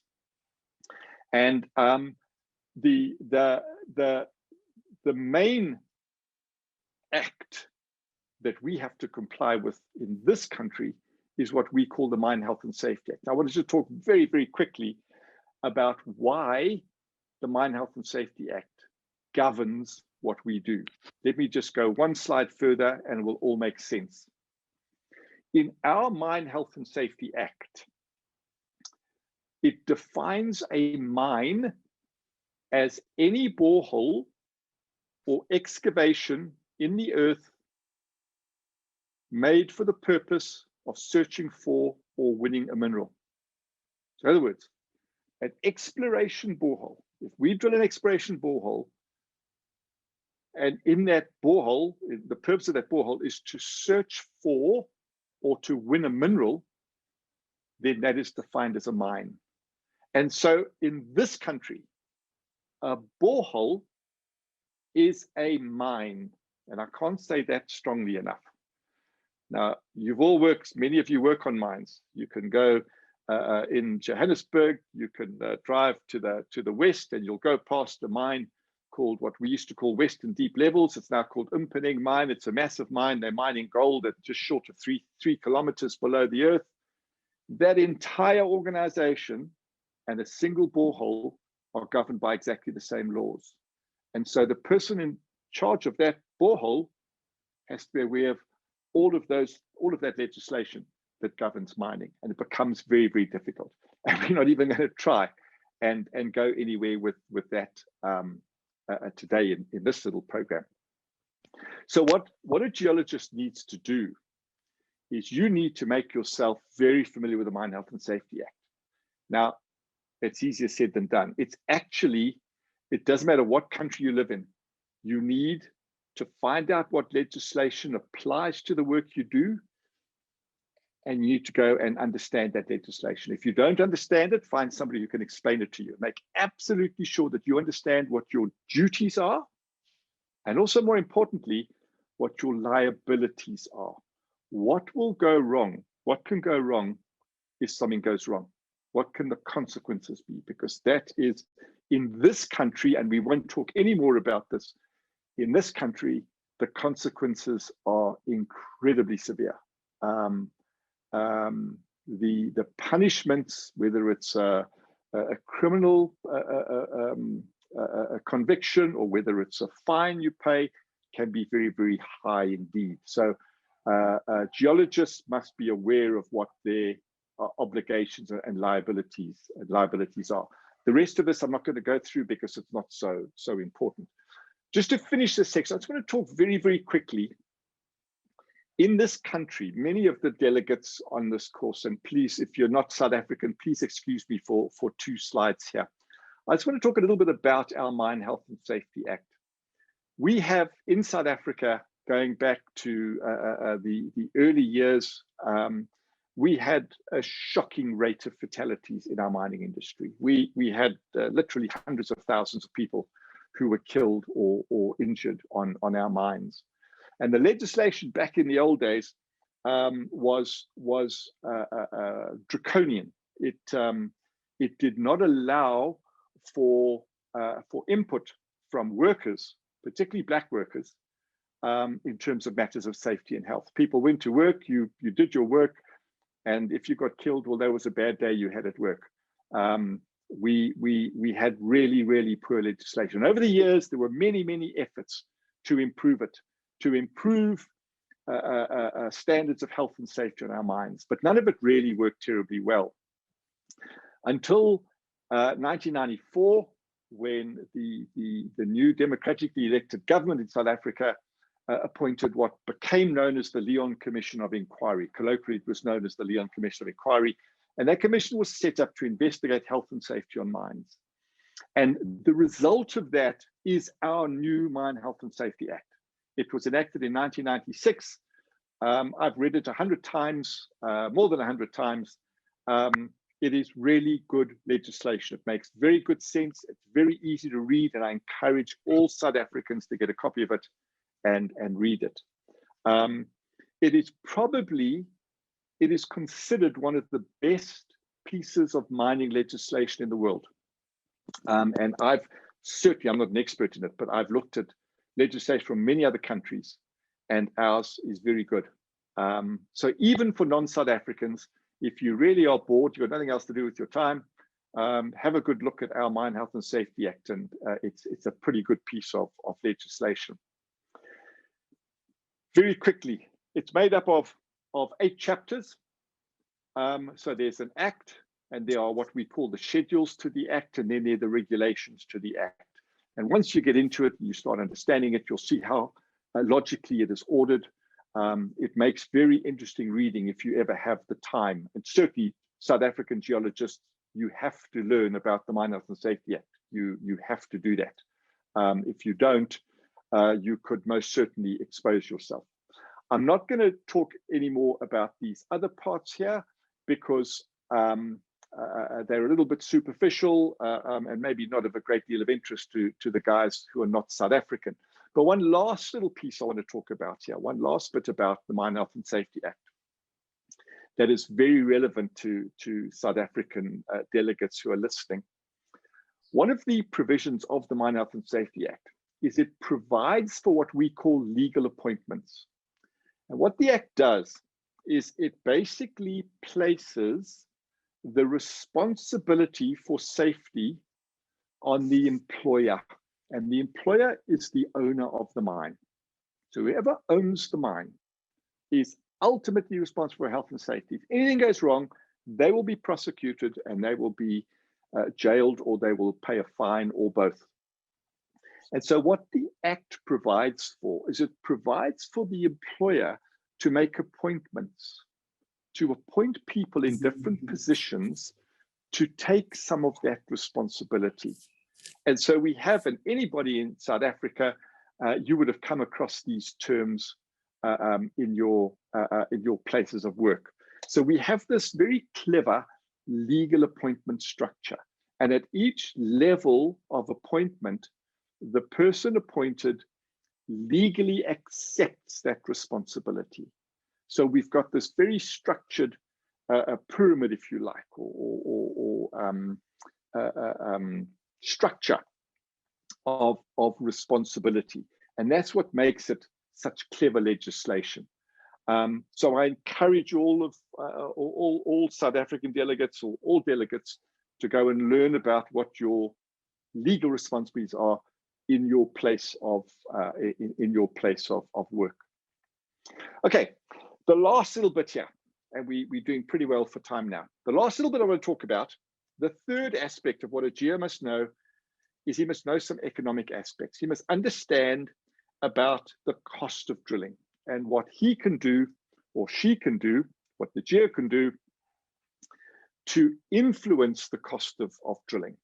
Now, I said to you earlier that many of the geos who come on our sort of full-time courses when we still had them reckon that they learned more from the last slide of this presentation than they have in their lives as a geo. Let's get through this and see if you agree with me, okay? So what I believe a geo must understand about cost aspects or economic aspects of drilling. Number one, you've got to understand that all drilling is based on a contract. The mining company or exploration company enters a contract with a contractor to drill exploration boreholes. So everything is based on the terms of that contract. If the contract is bad, your life becomes a misery. It becomes very, very hard to manage. So the structure of the contract is very, very important. So therefore, I believe a contractor must understand, a geologist must understand how that relationship is formed between the mining company and the contractor. They must understand a little bit about how different contracts are structured. You get different types of contract that are used in mining. Most importantly, you must understand how a contractor makes profit. And then you must understand how what you can do to make sure that that the contractor makes a profit and that the project runs efficiently. We'll go through these very, very quickly. In all cases, you'll have a mining or exploration company with a fixed budget, and they want to get as many meters as they possibly can. On the other hand, you've got a contractor who's got huge amounts of money invested in equipment, and he wants to maximize his profit. He wants to get as much per meter as he can. So between those two seeming extremes, we've got to find a contract that suits both objectives. Number one, it gives the mining company their information. Number two, it allows the contractor to make a profit. I cannot stress that strongly enough. The purpose of the contract is to allow the contractor to make money. If he doesn't make money, your life is a misery. Your problems only start at that time. They'll only get worse. So very often, unfortunately, the contracts are not well structured. There's what we call scope creep. Every geologist who's ever been in charge of a drilling project is guilty of this. You hadn't thought about something, and now you ask the contractor to do something for you, but there's no provision in the contract for it, so he does it for you for free, or you've got to hide it somewhere else. And so the basis of the contract is very, very important. If it's not done properly, management of the project becomes very, very difficult. So that basic contract is the heart of it. Now, there's three different kinds of contract. We won't talk about this in a huge amount of detail. Three different kinds of contract that you commonly see in exploration drilling. The first one is what we call an all-in contract. And in an all-in contract, the contractor will charge you so much per borehole. In other words, all the boreholes are of similar depth. Geology, the geological risk is well understood. There's no real problems the guy's going to experience. So he will say to you, I'm going to charge you X dollars per borehole. So the geologist gets a one-line bill at the end of the month. 6 boreholes at so much equals so much. There's no water cartage and surveying and all the rest of it. There's a cost per borehole. The other type of contract that you have on a completely opposite extreme is what we call a fixed rate contract. And now here, the contractor will bill the mining company so much per month per drill rig, irrespective of whether they drill or not. Now, this type of contract used to be very, very popular or very common in some work I did in West Africa and in Central Africa, where it was very hard to get contractors onto site. So the mine would have a drilling campaign that lasted 6 months, and then they couldn't let the contractor leave because they'd never get him back again. So they paid him a fixed rate for the year, and used him when they needed work done. To a large extent, that type of contracts, you don't see them that much anymore, but you still do every now and then. You'll see a contract like that. Now, the most common type of contract that we see now is what we call a variable rate contract. And in a variable rate contract, bear with me one sec, sorry guys. In a variable rate contract, you have a mixture of the two. And here the contractor will charge per meter. This is the type of contract that most of you would be exposed to or would have had experience with. So as the hole gets deeper, the rates will get more expensive, as I've tried to show you here on my little picture here. But the contractor will bill you per meter rather than a fixed rate or an all-in rate. And this is the more common type of contract that we see. Obviously, from a geo's point of view, you need to understand the type of contract you have, because you must understand how you're being billed and what you're being billed for, because it's very, very easy to be overbilled for work done if you don't understand the terms of your contract. Now, just one slide here quickly on contracts. We could talk for 3 weeks about designing drilling tenders and drilling contracts. Any drilling contract must be equitable. It must be fair. Many drilling contracts are completely one-sided. They're completely in the favor of the mining company. The drilling contractor is beaten up every day, and that's not fair. You can't have a situation like that. The drilling contractor must be allowed to make money. The contract must be as simple as possible. Very often the wording used is ambiguous. Very often in drilling contracts, we see the same clause written in 2 different ways, in two parts of the contract. You interpret the one in one way, the other one another way. It's got to be very simple and clearly laid out. And then probably most importantly is the drilling contract must reward the contractor for what he's contracted to do. You pay the contractor, in most cases, you want him to drill boreholes. So he must charge you for that, you must pay him for that. I see so many cases where the guys bill for hole conditioning, for mixing mud, for doing this, for pulling rods, changing bits. Shockingly badly designed contracts. He must be billed for drilling boreholes. All of the other peripheral stuff must be built into cost, and only the unexpected must be covered through standing time or work time rates.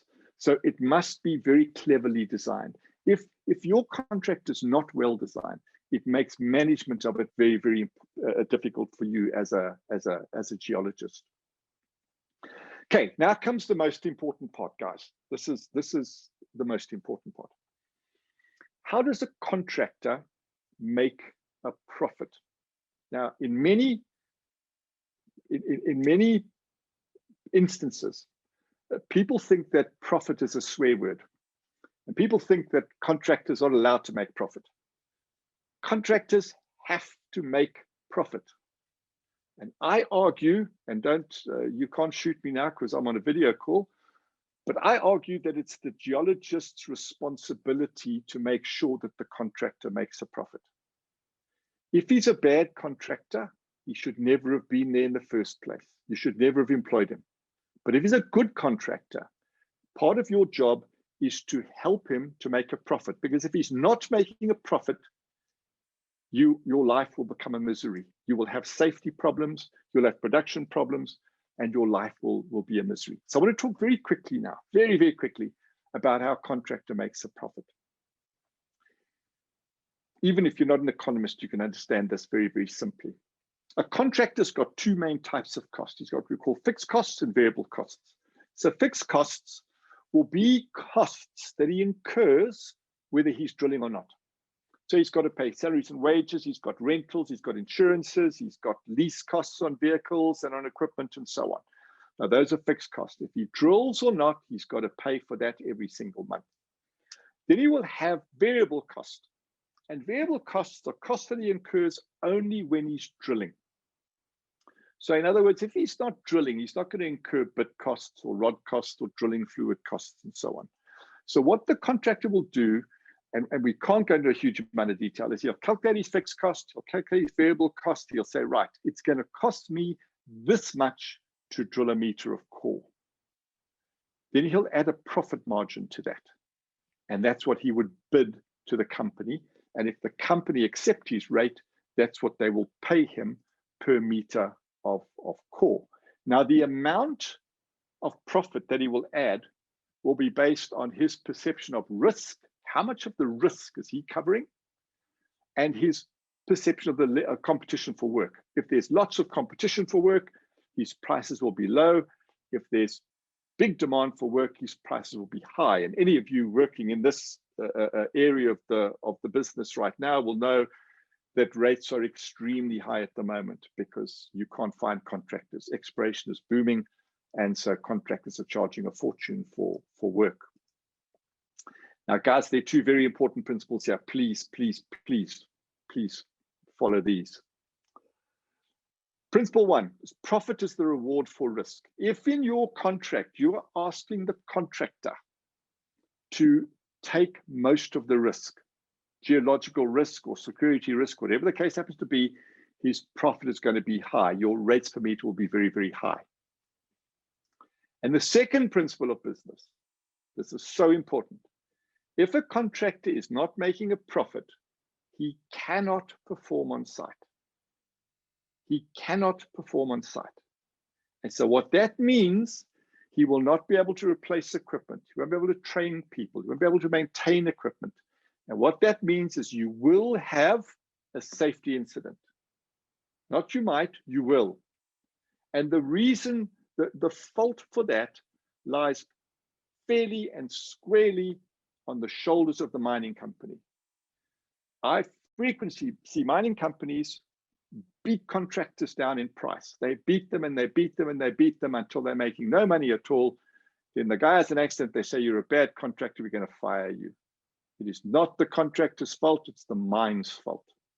You need to know that the contractor's rates are economic. If you employ a contractor at sub-economic rates, you've only got yourself to blame.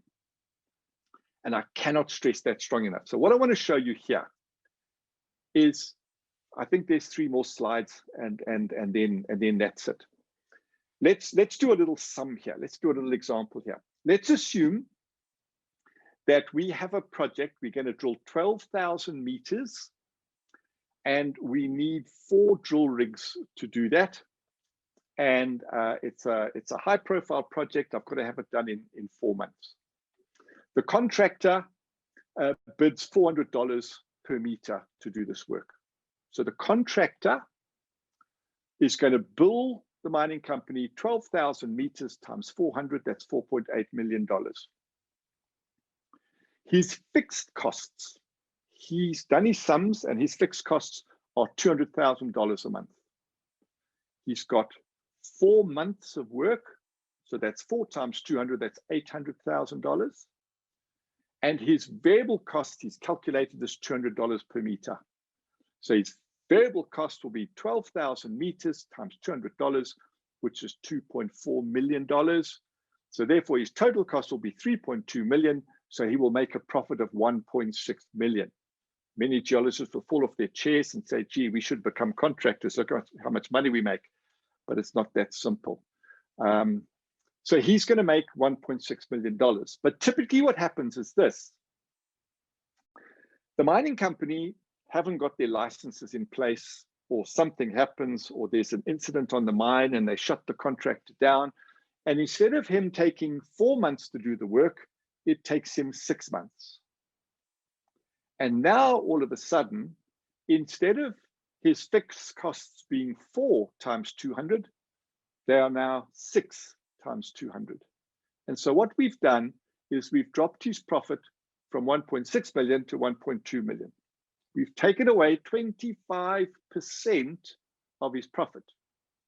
So the maintenance he was going to do in his drill rigs, the training he was going to do for his people, or the new drill rods he was going to buy, he can't buy them anymore because we haven't done our work as geologists or mining companies.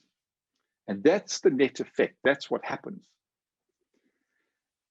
This is the last slide in this presentation. And this is the one that people say they learn so much from. Work with me as I go through this. Let's assume that we've got 20 drilling days in a month. So we're drilling four weeks of the month, 5 days a week. And let's assume that the contractor makes a 25% profit on his costs. Now, work with me here. In the first 15 days of the month, all he is doing is he's covering his costs. So all the revenues he's earning, all they're doing is paying his fixed costs. He's making no profit whatsoever. And it's only in the last 5 days of the month that he makes a profit. So if you as a geologist haven't marked out a hole, or you haven't finished a drill pad, or you, for some reason, just stopped the contractor from drilling for 1 day, you have robbed him of 20% of his profit. For 2 days, stop him for 2 days, you've robbed him of 40% of his profit. Stop him for 5 days, he's losing money. And that's an incredibly important principle. The contractor has to make a profit. And so a mining company, must do everything they can to keep the guy working. Now, what I'm saying,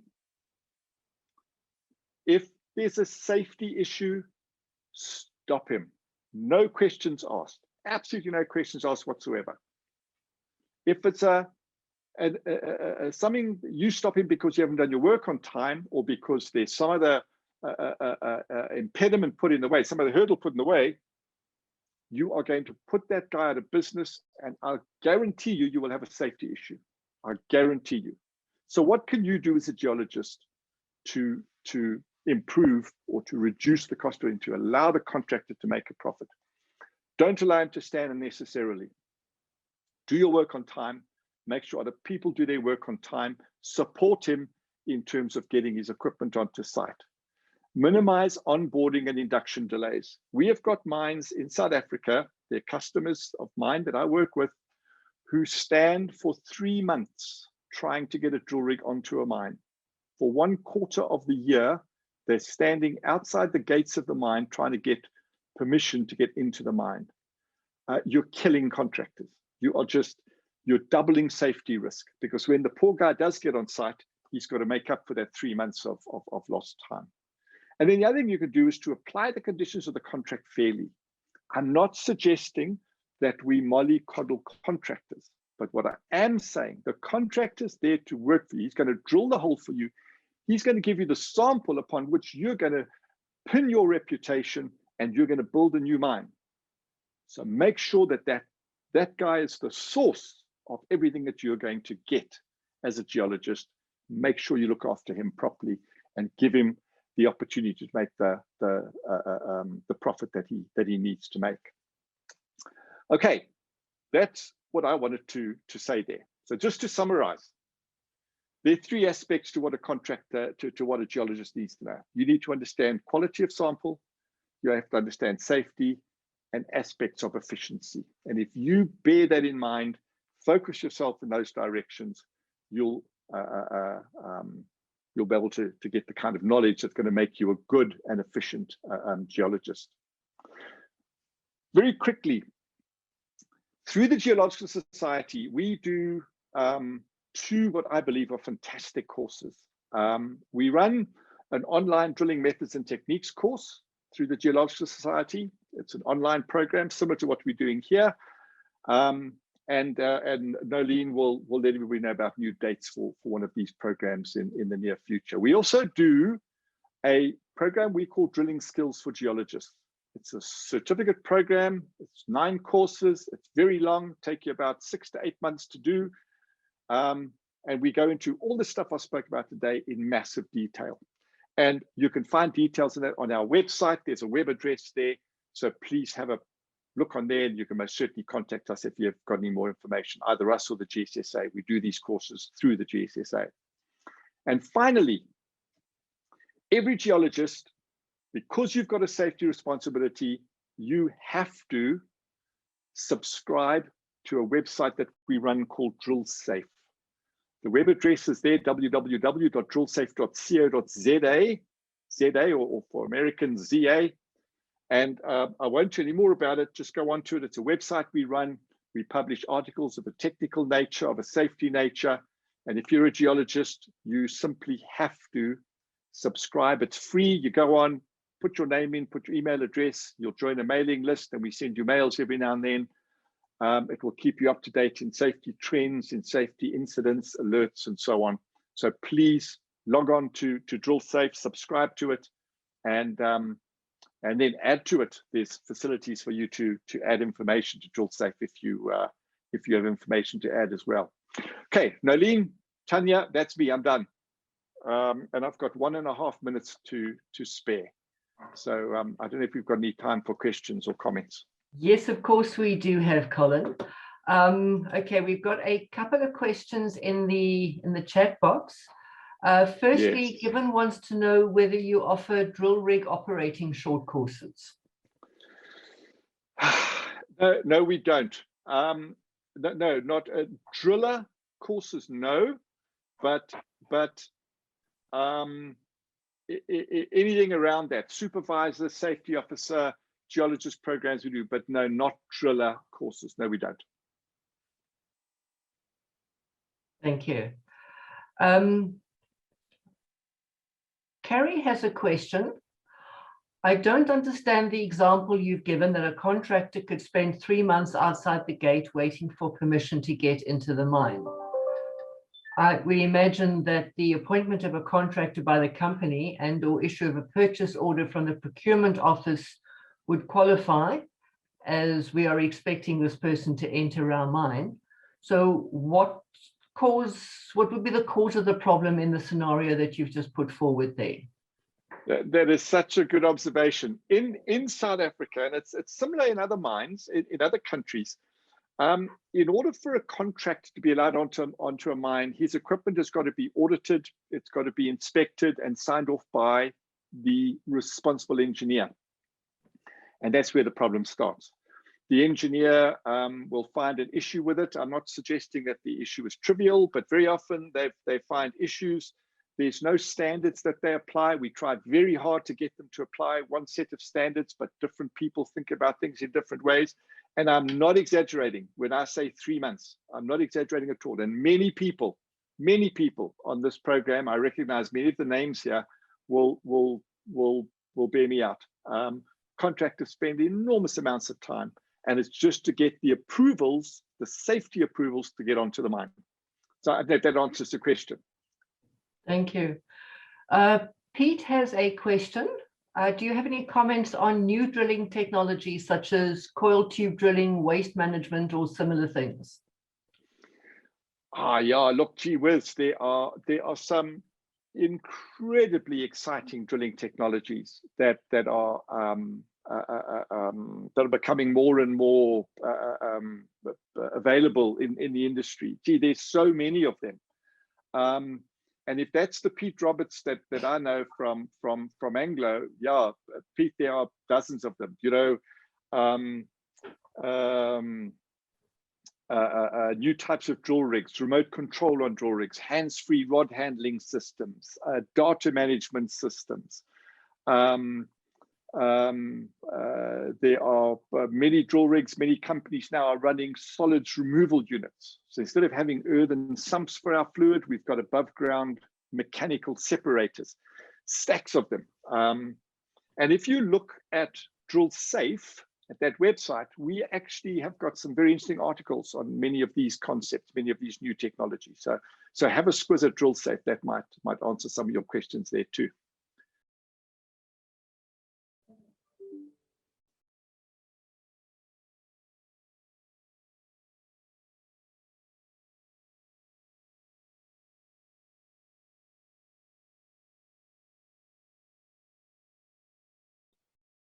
Masi, don't forget to unmute yourself.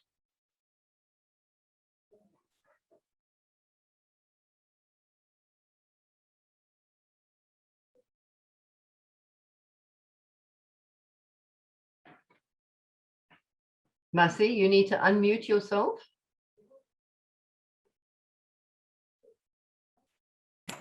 Yes. Sorry, my system is slow to respond. Can you hear me now? Yes, we can hear you now. Great. So I was saying sorry for the colorful start to this presentation. Hopefully now technology will work with me a little bit going forward. And it's always a privilege and honor to be part of this course. And thanks, Tanya and Oline, for all the hard work you do. Even more so a privilege and an honor to speak after Colin Rice, because half the things that I say, he sort of preps me for what exactly to say and lays the seed on half the things that I don't have to work harder than I would normally to try and make sense. So just before we get into it, standard disclaimer, I am a member of the GSSA and a registered professional scientist. And I am here under the sponsorship of my employer, but nothing I say is attributable to the GSSA or my employment. So before we talk about the logging and maybe putting everything into perspective and connecting some of the things that you would have heard in the previous weeks, is logging happens within a certain context, scientific and obviously management-wise for corporate initiatives and why you're drilling. And that context really informs the intents and purpose of the drilling process. And what we have here in front of us is the fact that one to note is mineralization, which is why we drill for corporate purposes, is an anomalous event, and there's a concentration of minerals. And that concentration is governed roughly by what is referred to these days as the mineral systems. Mapping, which normally precedes any drilling campaign, gives us the 2D geological information. So all those fancy maps that we see. And drilling gives us the third dimension, as Colin touched on this. But it's not just drilling that we can see and complete the third dimension picture. There's road cuts and trenches that other people can do, but they seldom give us the detail of information than drilling a hole. Most of my talk will be focusing on the exploration bit of the mining value chain as displayed here. But do note, please, that in every step of the mining value chain from cradle to grave, there is very important purposes of why you would drill, and that also informs what the purpose of the logging should bear in mind.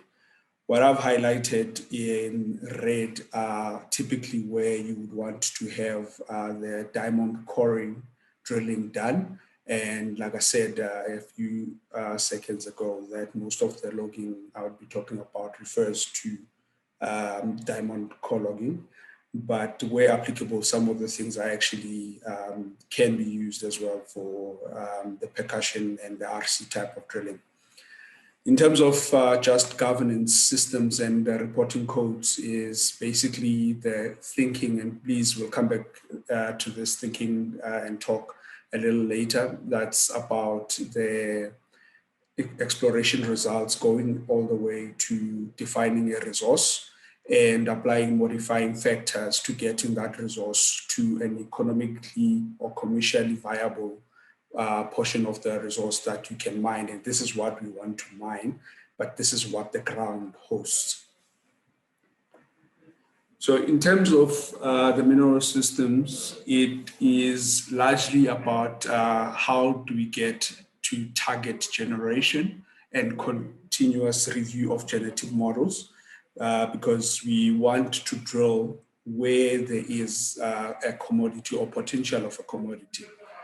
And the important thing about this is 4 elements, in the sense that you want to have a ligand source, the source of the metal, and the fluid pathways, a trap of your metal, and to flush out the system of excess fluid. So ligand is, in short terms, is the fluid that carries the mineralization.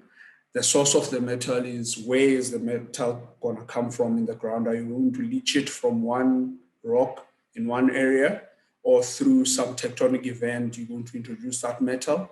The pathways is the plumbing, typically faults and bedding planes and all of those, depending on the enrichment processes. And then the trap, what you want in the trap zone is basically to change the dynamics of the fluid movement, such that either through pressure drop, temperature changes, changes in EV and pH, whatever the trap mechanisms are, to dump the economic minerals to form a deposit. And then you also want your flushing system to allow excess fluid to leave the system. If this doesn't happen, you do not have a concentrated mineral.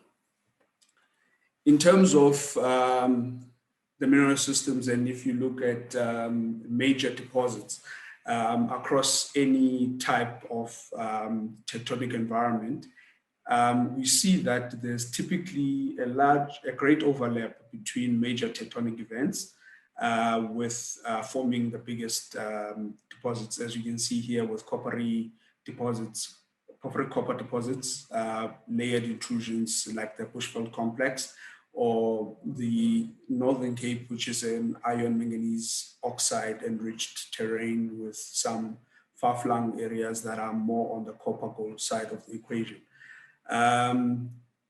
The key thing here is that most deposits happen during tectonic events or soon after tectonic events. So knowing your tectonic setting is quite important to be able to identify a target area before you even set out and drill.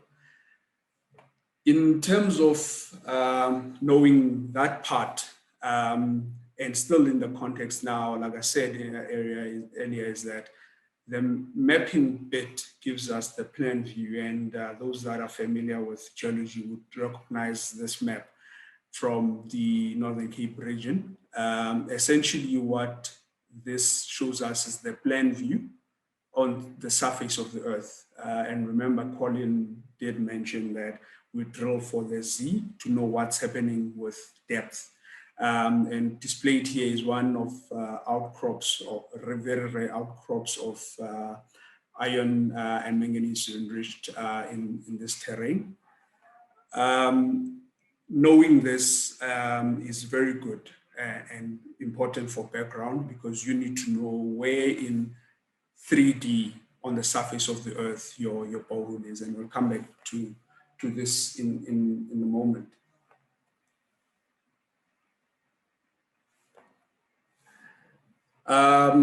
With knowing the mineral systems, the tectonics, the mapping, comes understanding the general stratigraphy, what rock is placed on top of which, the age relations that go with them, what identifies the particular rock, and all of those things. Again, this image is going to come back a bit earlier. But the important thing, I think, for this slide and with the field settings is to understand that on the left here, we have the stratigraphic succession. On the right, we have what you find in the field. And we'll come back in a minute to this, or to the differences between these and what they mean for logging purposes. So Colin did show a few pictures of drilling and extracting the sample, but this is just a high-level view of one of the old drill sites we would have. The drill rig itself, Colin touched on what makes up a drill rig and everything. This particular site is a diamond rig drilling site. The quickest way of spotting that is usually the JoJo tank that tells you that there's water being used here. And you can see there, that's the sump area that Colin mentioned to flush out and remove the cuttings. The other way is these boxes here. That's where you put your core samples. So those two are the quickest way of seeing which type of drilling you're dealing with.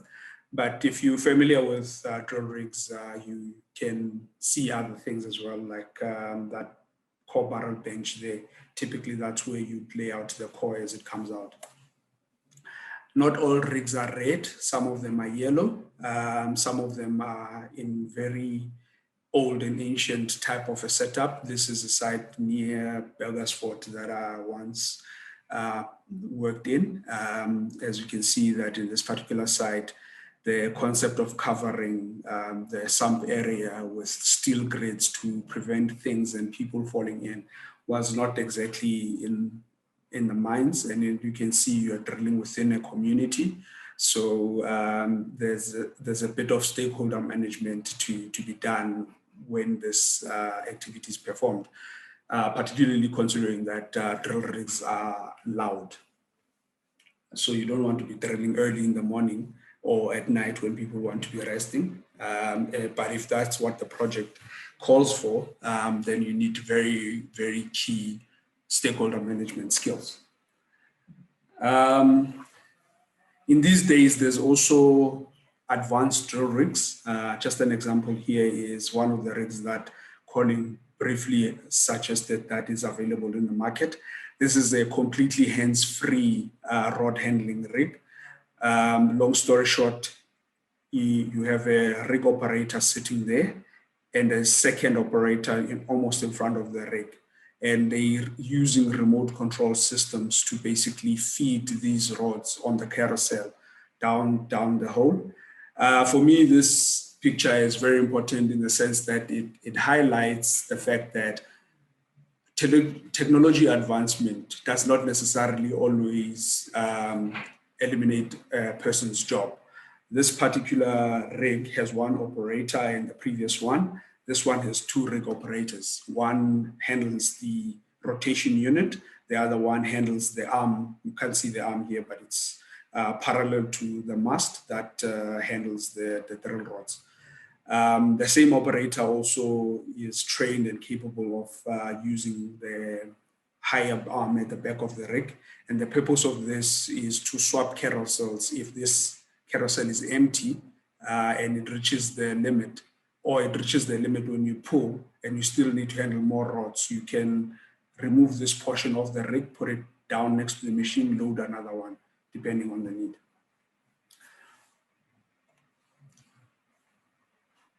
So the key thing to know, like I said, is the purpose of your drilling. You can either be drilling for greenfields or brownfields exploration mainly. Greenfields is in the middle of nowhere, like the picture in the left. There's no known economic mineralization or mines in this vicinity, but guided by solid geological interpretation of mapping and any other geophysical information, it could be that this area is a prospective area and you set up a drilling campaign. And this one on the right shows a brownfield. As you can see, there's an existing mine, not showing exactly where. And all the other information mapping and any geophysics that you'd want to apply suggest that the mineralization is continuous outside the active mining area, which then prompts the company or whoever is paying for the drilling campaign to say, let's expand our horizons and drill these near mine targets to see how do we expand the life of mine and all of those things. This becomes important for on-mine and exploration geologists that work for major companies, because this defines what the resource development plans and the life of asset plans discussions are. And these are horizons looking beyond 5 years and current operation to the next 5 years, depending on the planning horizons the company uses. But the key thing, either greenfield or brownfield, is that the drilling is not about having holes in the ground. So managing the drill campaign needs to be carried that with mind. It's about getting representative samples and you as a geologist are the custodian of those samples. There is nothing except the human beings that work in these sites and in these things. There is absolutely nothing more important in my view than those samples. And obviously I made the distinction with humans because the people come first. You have the people that need to drill this and in good relationship with you as a geologist, then this means that your campaign is at least 50% towards the successful side of the equation. There's a comment made earlier just after Colin spoke. If you are a project geologist or even responsible for the campaign in its entirety, make it a point that you are visible and you are on site every day, not just to have a look at the rocks and understand what you're drilling through, but for managing the relationships with the people that have to do the activity. In the early days, not so long ago, when I started my career, I worked on a 24-hour drilling site, slept about 100 meters from the drill rig. I learned to appreciate and understand the various noises as the engine revs. That, I think, for me, is one of the experiences I treasure because it's one of those things you learn that you can never encounter in university that teaches you about the mechanics and the technical side of actually drilling. Colin touched on this, and I'm going to emphasize it again. The important thing here is you need to be able as a geologist to spot and differentiate the artificial or the mechanical influences of the machine on the ground so that when you look at the rocks, you are able to tell what is natural as is in situ or was part of the drilling activity.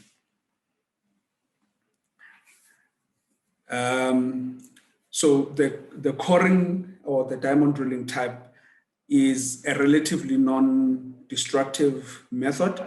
Colin mainly spoke about the diamond cutting. There is a much more expensive and slower drilling method, which is using sound waves to cut through the rocks.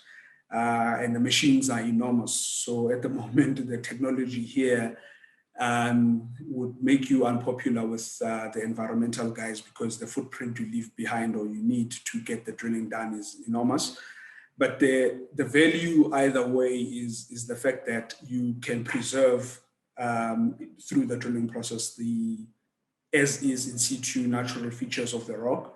That will aid the geologist's interpretation. And this is what we're going to talk about when we actually talk about the logging itself, because those features are the telltale signs of what is happening in the ground. And the logging is meant to scientifically quantify and measure those things. But the key thing here is that coring drilling, whether it's diamond or sonic, it's relatively slow than any other method or technique that Colin discussed in the previous talk. So do bear in mind that it's also relatively more expensive. But your visibility and handling the drilling campaign and the drilling campaign in close proximity with the drilling service providers or contractors gives you the control over the sample representativity. Other companies capture this as SRI. They put a percentage to how representative the sample is. But the important thing, I think, for me in that visibility is that don't drill for depth. So the plan says the particular hole must be 250 meters. You are allowed as a geologist to go against that. Drill for the target rock. The depth is always an estimate. So the target rock that you're after might be shallower than the 250, in which case if you persist to that depth, you are actually wasting company money.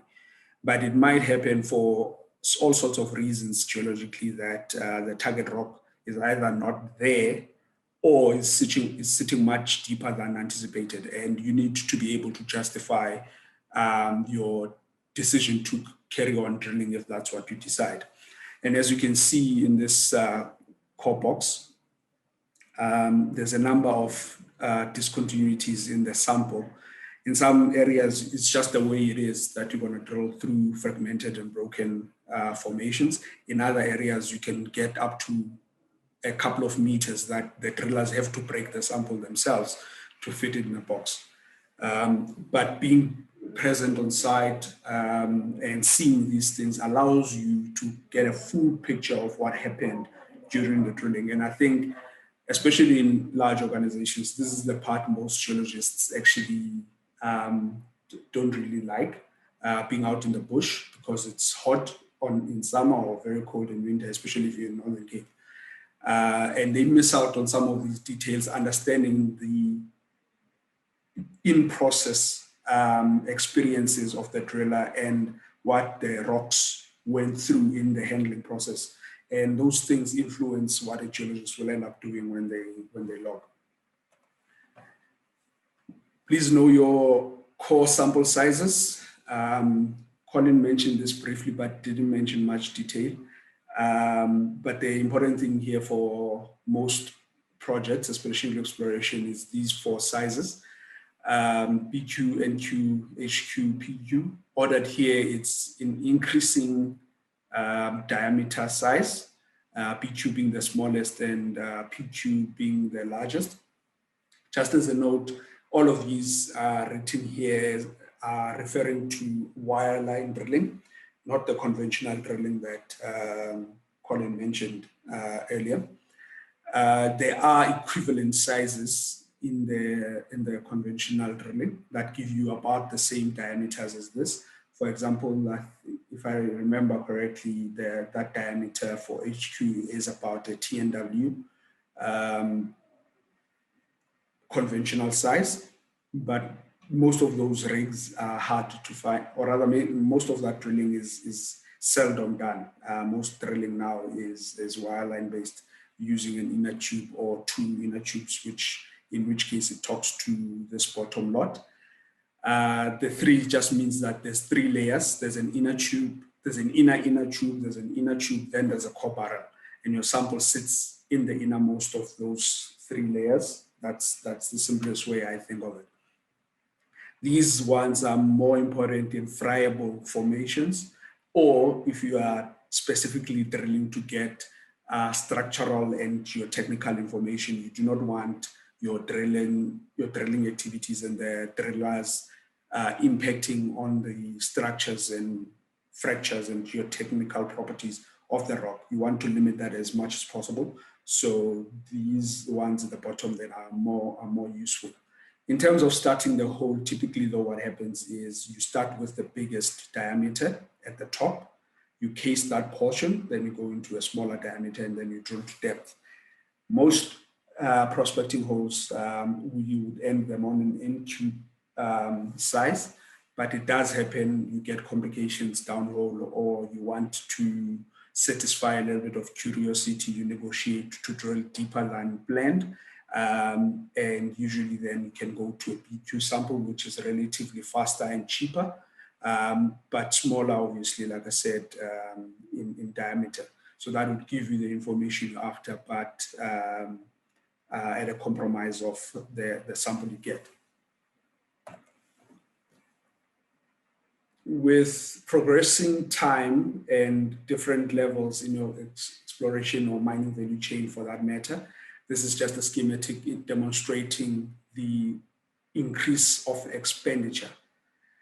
And the only reason I'm putting this slide here is to note that up until the project makes it to production, or you can sell it off to someone at a price that is lucrative, you are actually spending money as an exploration geologist. You are not earning a cent. You are earning a lot of information, but you're spending money. And why that is important is to bear in mind that as much as your job is to understand the geology, you must do that as efficiently as possible.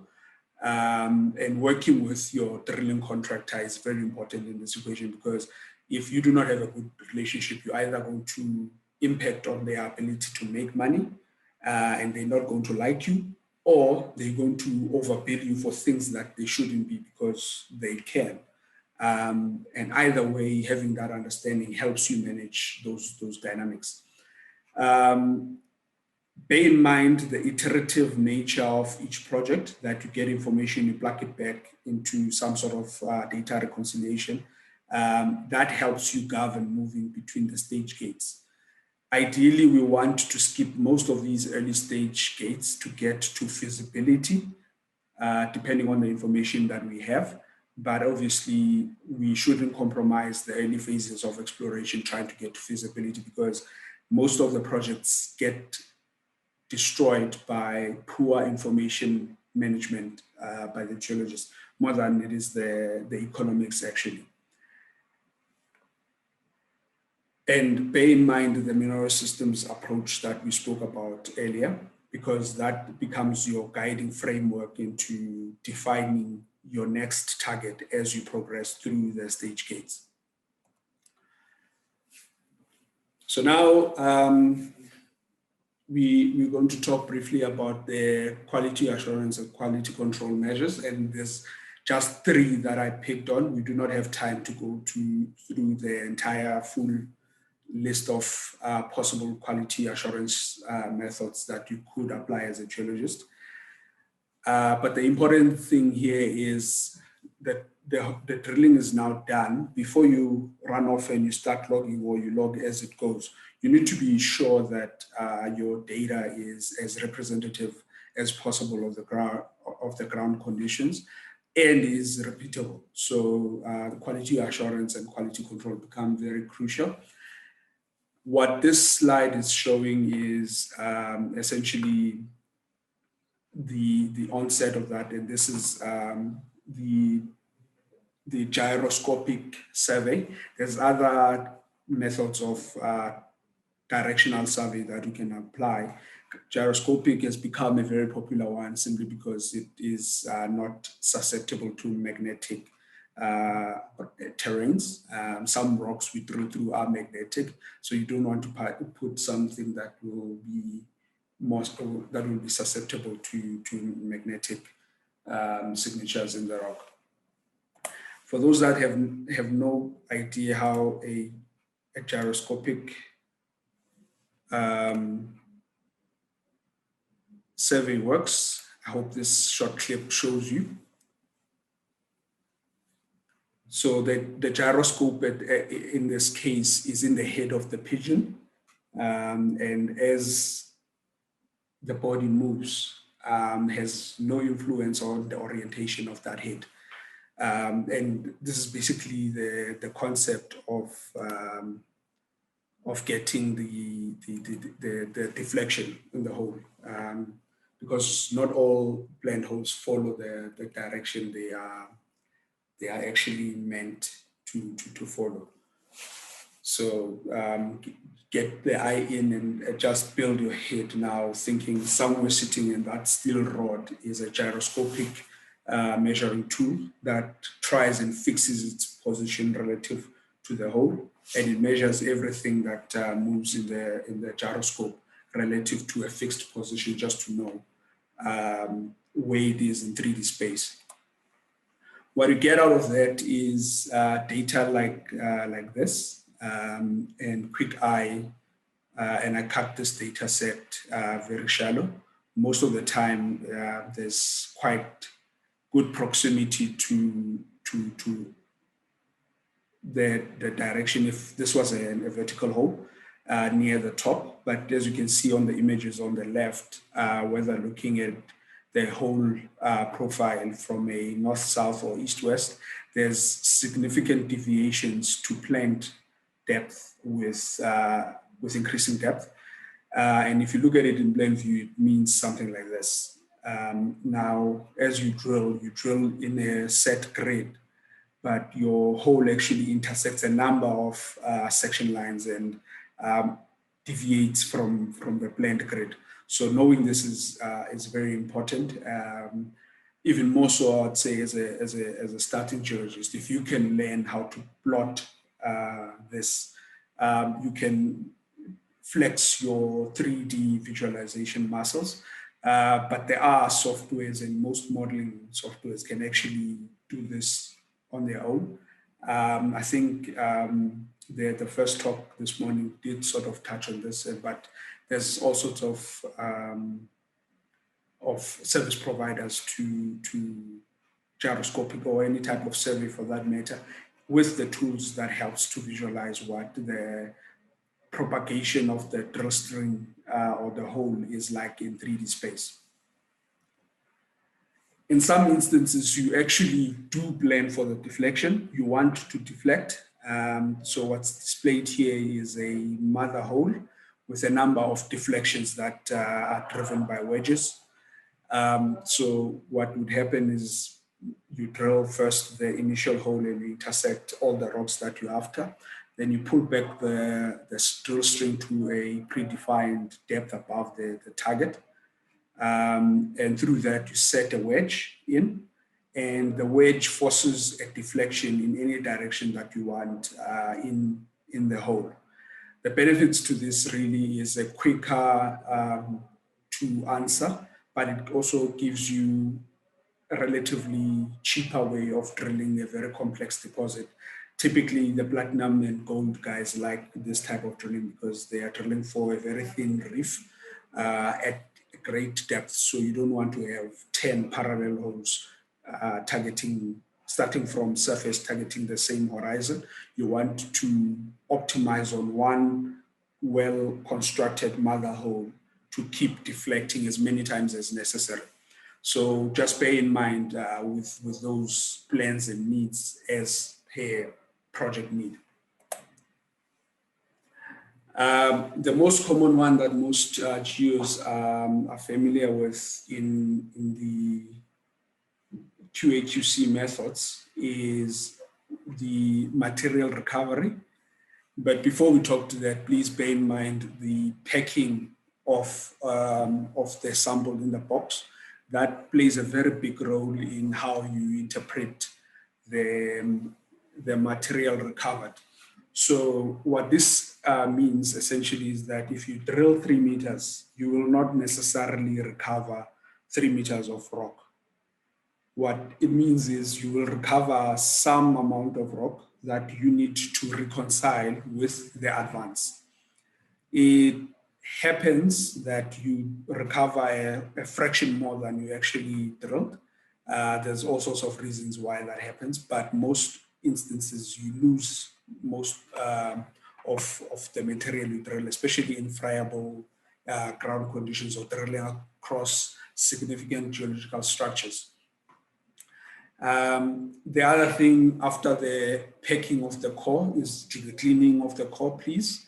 That just, for me, more than anything, talks to the pride the drilling crew and the geologists have in their project. If you're going to deliver to a core shed or someone who must log a dirty core, just doesn't look good. The depth markers must reflect the correct information. And this is mostly the duty of the drillers to put in the core tray. But the responsibility and the accountability for me lies with the geologist to make sure that the depth markers are correct before the samples leave the site. The next thing to note here is locking ends. And what I'm demonstrating here is with these circles is the core sample is continuous. Those two ends will lock and they will form a fixed contact or a fixed joint. As you try and turn on that joint, you will feel resistance because it's locking. If this is not happening, it either means that the drillers were driving for meters and might have destroyed your contacts, or the core, which is a very significant risk as well, is that the core is not packed out correctly. The correct way of packing core, and most of you would be aware of this, is like reading a book, left to right, top down. So the shallowest portion of the hole is at the top left, the deepest is at the bottom right. Once you've figured that out and you have that handled, now you can start checking and reconciling. And the first thing you want to look at is TCR, total core recovery. And like I say here, preferably you do this at the drill site before you move the core, so that you and the drillers, and the operator and the supervisor, whoever is involved in the drilling campaign, can agree on what was drilled. And this makes a lot of things simpler down the line. One of them being that you as a geologist are absolutely certain of what was drilled and what is being built for. And also, if there's any errors and issues that must be corrected, you correct them right there and then on site. It's not always practical and possible to do this, so it becomes important to make it work for your environment. The total core recovery essentially is the length as measured between the depth markers. And in this case, in this example, that's the depth, the shallowest depth marker is 965. The next one is 968. The total core recovery measured was 2.98 meters. The advance was 3 meters, so about 2 centimeters gone. So this is despite the fact that this example looks schematically a fragmented portion. But the point here being made is that it's good recovery. It's close to 100%. And then solid core recovery, you want to basically then measure the solid core pieces that are fully cylindrical and are more than 2.5 or more, 2.5 more in length than the diameter.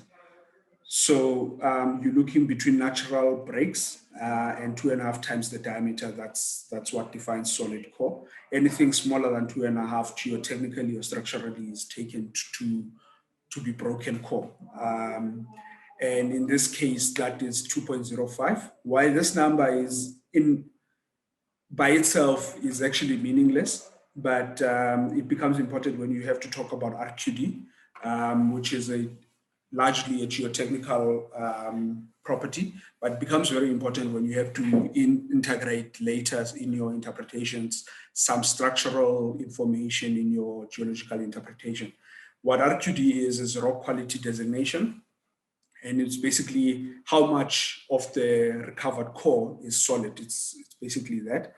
In this case, it would be a fraction of 2.05 over 2.98, which should land you at about 69%. You can check my arithmetic there.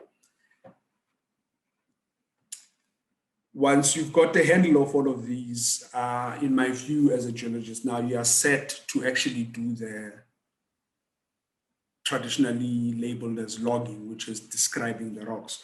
But one thing is left, just to satisfy yourself that you drilled to the planned or the correct depth, and you and the drillers can agree on what the depth is. This is taking us to what is called the depth calculation. Other people refer to this as stick up.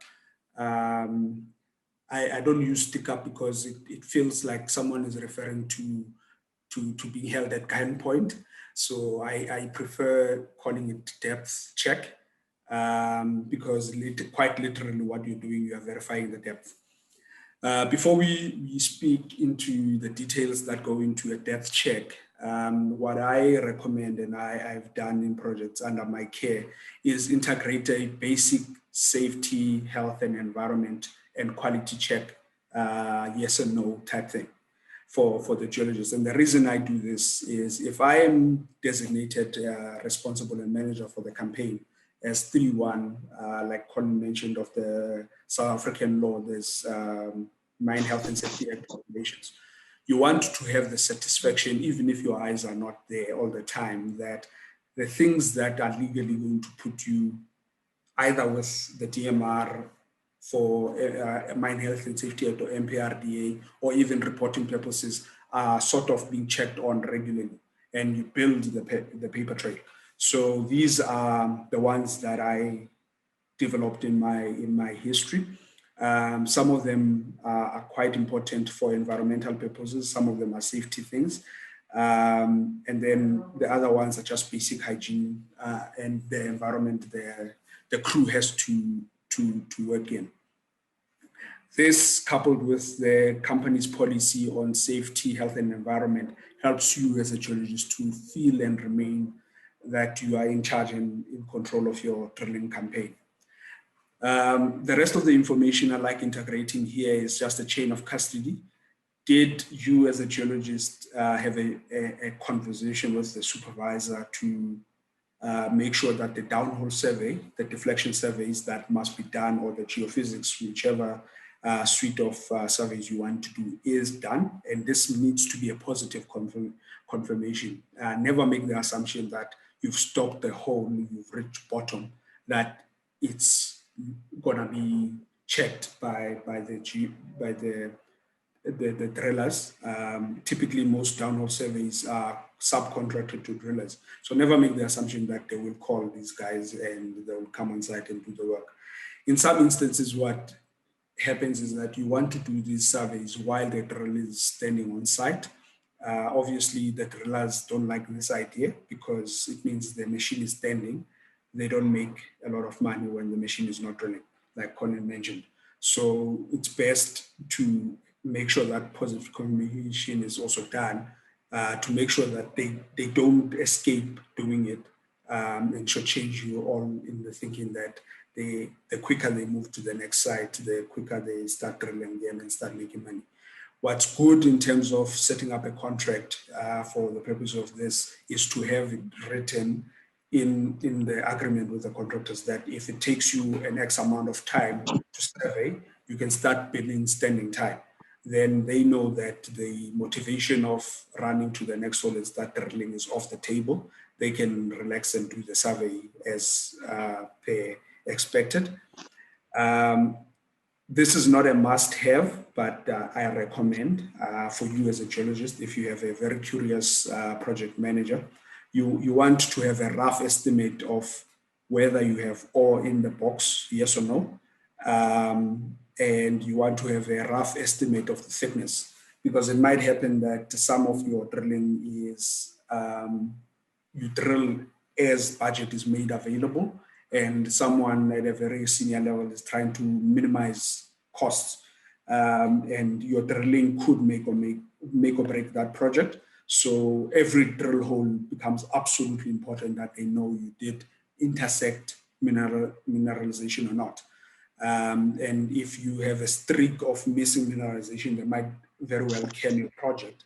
So knowing this information, as trivial as it might sound, off the top of your head is actually quite useful in keeping a project going.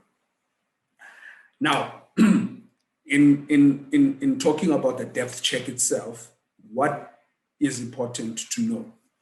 Colin talked about these things in his slot. Now, the length and the configuration of these things to make up the drill string is quite important. The corebarrel and the hammer, or corebarrel or hammer, depending on the method, are the bottommost portion of your drill string, where your sample will be, and the leading edge of that is the drill bit. In a diamond coring thing is that diamond impregnated tungsten carbide matrix. In a percussion or RC drilling method, that's the tungsten buttons at the bottom. The quill rod is the rod that's above surface, the one that is basically being driven by the rotation head. That's typically the same length in most cases as the normal rod. So we just plug the same length, but it's good to routinely measure that quill rod. It could be slightly shorter. In some instances, like the rig I showed you that is hands-free in rod handling, the quill rod is actually made up of 2 pieces of rods. So now you have to think a little bit harder to bear in mind that configuration. Odd rods or stabilizers, in this case, don't exist in my example, but what those are the additional attachments above ground or in the hole that are not a standard length. Could be any length, could be 2.7, 2, whatever. This typically happens with drillers that are stretched for profit margins. So it's also, again, your responsibility, if you want to have a peaceful drill management campaign, to have an agreement with your drillers to say you will not recycle old rods to create odd rods. You'd rather pay a certain percentage to say, bring the old rods, we will scrap them as metal on our side as a company. And then we reimburse you a certain amount for those rods. And if you can have that as an agreement, that puts you in a very comfortable place, because you as a geologist now know that all the rods in your site are a standard length. And then the rods is basically the number of rods that you have, and that make up the rod string. So in this case, it's 67 rods, each being 3 meters. This makes up what is called the rod string. Now, what you want to do after knowing all of these is sum all of them, 3.91, 3 meters, whatever the odd rod is, and the rod string. That gives you a total, which goes into that slot there in the depth check, or wherever your total is placed in your site-specific depth check form. And then the stick up is the portion of the quill rod that's above ground. And in some machines, it's also above the bottom stabilizer, which is meant to be flush with the ground. So that portion that of the quill rod that will remain above ground when you are done drilling your run becomes your stick up. In this case, I measured it as 1.77 to make an example. And then my depth calculation then, with knowing all of that information, is 206.14 meters.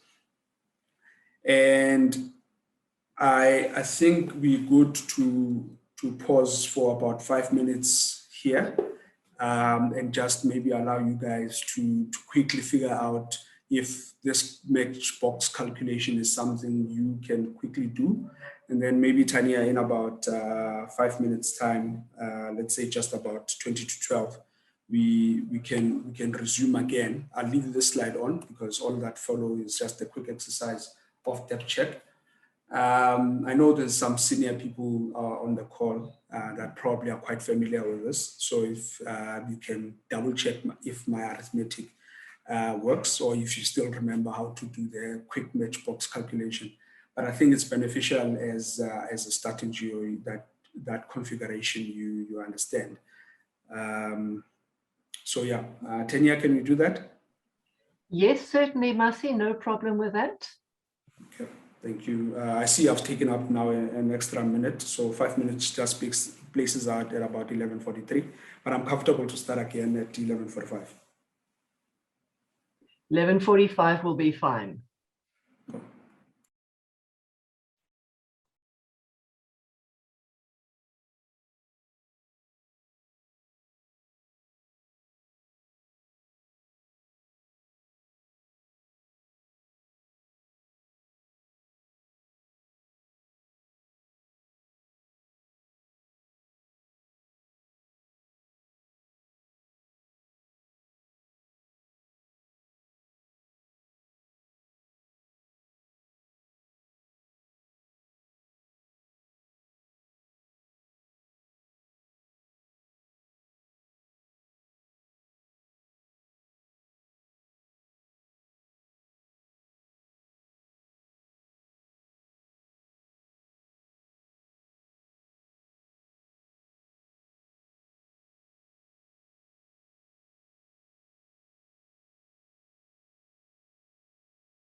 Okay, everybody, I'm ready to go again. Can you hear me, Tanya, on your side? Yes, Mercy, we can hear you. Awesome. So before we move on, I think the arithmetic should be relatively straightforward if the summation and the subtraction and the multiplication were done correctly. Anyone who might not have landed at 206.14 calculating on our example?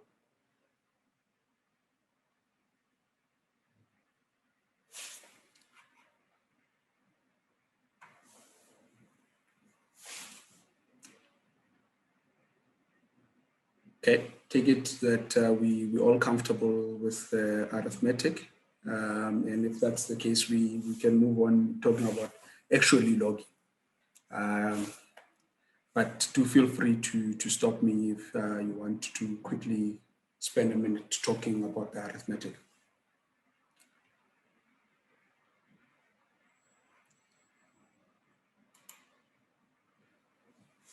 So the logging itself.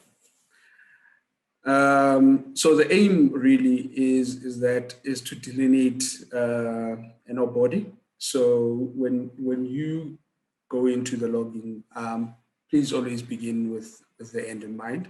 What is the purpose of your drilling campaign? What are you trying to achieve? What are you trying to understand from drilling in that particular location? Bear that in mind when you go into that logging. Also important is where is that hole relative to other field settings, either outcrops and the orientation that goes with it, and other pre-existing drilling. So I've showed you a picture of this drill site earlier when I started, and the rig has moved on, but it's actually more or less where the photographer of this image is standing. So as we're drilling next door, we were logging on site this particular hole to keep that understanding. In some instances, like I said earlier, you might be carrying the core boxes to another logging facility far away from where your drilling is happening, but bearing in mind the end goal helps either way. Refine your logging and your target generation iteratively as you get new information from drilling and logging. Please work it back into your working model or the genetic model that you work with. Do not assume that genetic model is always correct.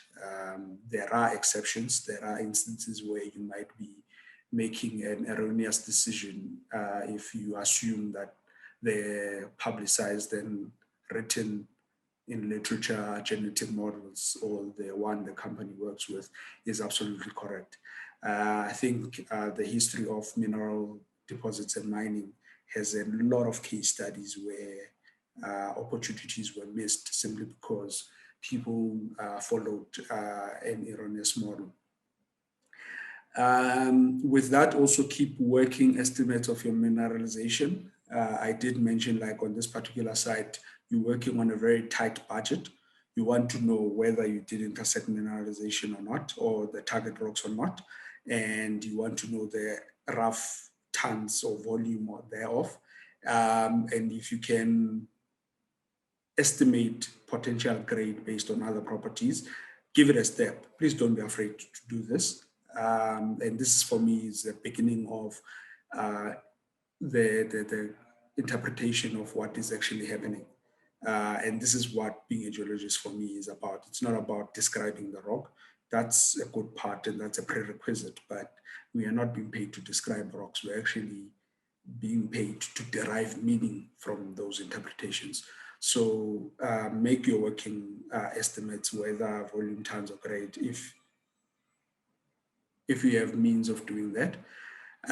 But bear in mind your reporting guidelines when you do that. Displayed here for me and in different colors of my drill sites are the different levels of of drilling targets based on inferred, measured, or indicated, going with average intersections of ore. And obviously, as you can see, the concentration of my blend holes, which is the blue, is inside what is defined as a rough pit limit. What you don't see here is the environmental constraints as well around this particular site. But also showing you that is drilling outside those areas that are accepted as potential targets for an ore body, just to show that it's not always as expected. And the more iterative this process goes, drill, log, make adjustments, just keeps growing the picture. And this is where most projects get destroyed in terms of the value that you as a geologist can put forward, is stopping yourself from being inquisitive and breaking a rule or two by placing a rig where you're not supposed to. So in that logging, also the other thing to bear in mind, and I've heard a number of geologists that are quite senior in some instances, and we can debate this back and forth for days on end, that logging is never subjective in my view. If you focus on what you can measure, you can never say then logging is subjective, because when you say it's subjective, you mean that you as a geologist can have one opinion, another geologist will have another opinion. The subjectivity is the interpretation of what the features mean. But the logging itself is never subjective. And one of the jokes that goes around in some corridors is things like you can have 2 geologists in a room with 20 different opinions. That's very fair and well, but in my humble opinion, that the interpretation can be subjective, never the logging. And what that for me boils down to is most logs you'll come across are not very accurate in describing or measuring the observed properties, let alone the precision. In some instances, and which I would take any day, is even if the interpretation that comes after the logging is off, but good consistency and precision in describing and measuring the rock properties. And we will talk now what are those good properties to always have a handle on and being able to measure. But what we actually intend and we hope to achieve is good accuracy and precision. And this now talks to the ability for you as a geologist to show the reproducibility and repeatability of your results. The QA/QC we were talking about in the drill site is the leading end of this exercise, but throughout the logging, you need to bear in mind any necessary quality assurance and quality control. Most companies have thick protocols that guide this part. We don't have enough time to discuss a few of those. But a solution to getting around the repeatability and reproducibility of your data is obviously what has already been mentioned earlier today. The one we use in Anglo is Acquire, but it's a relational database.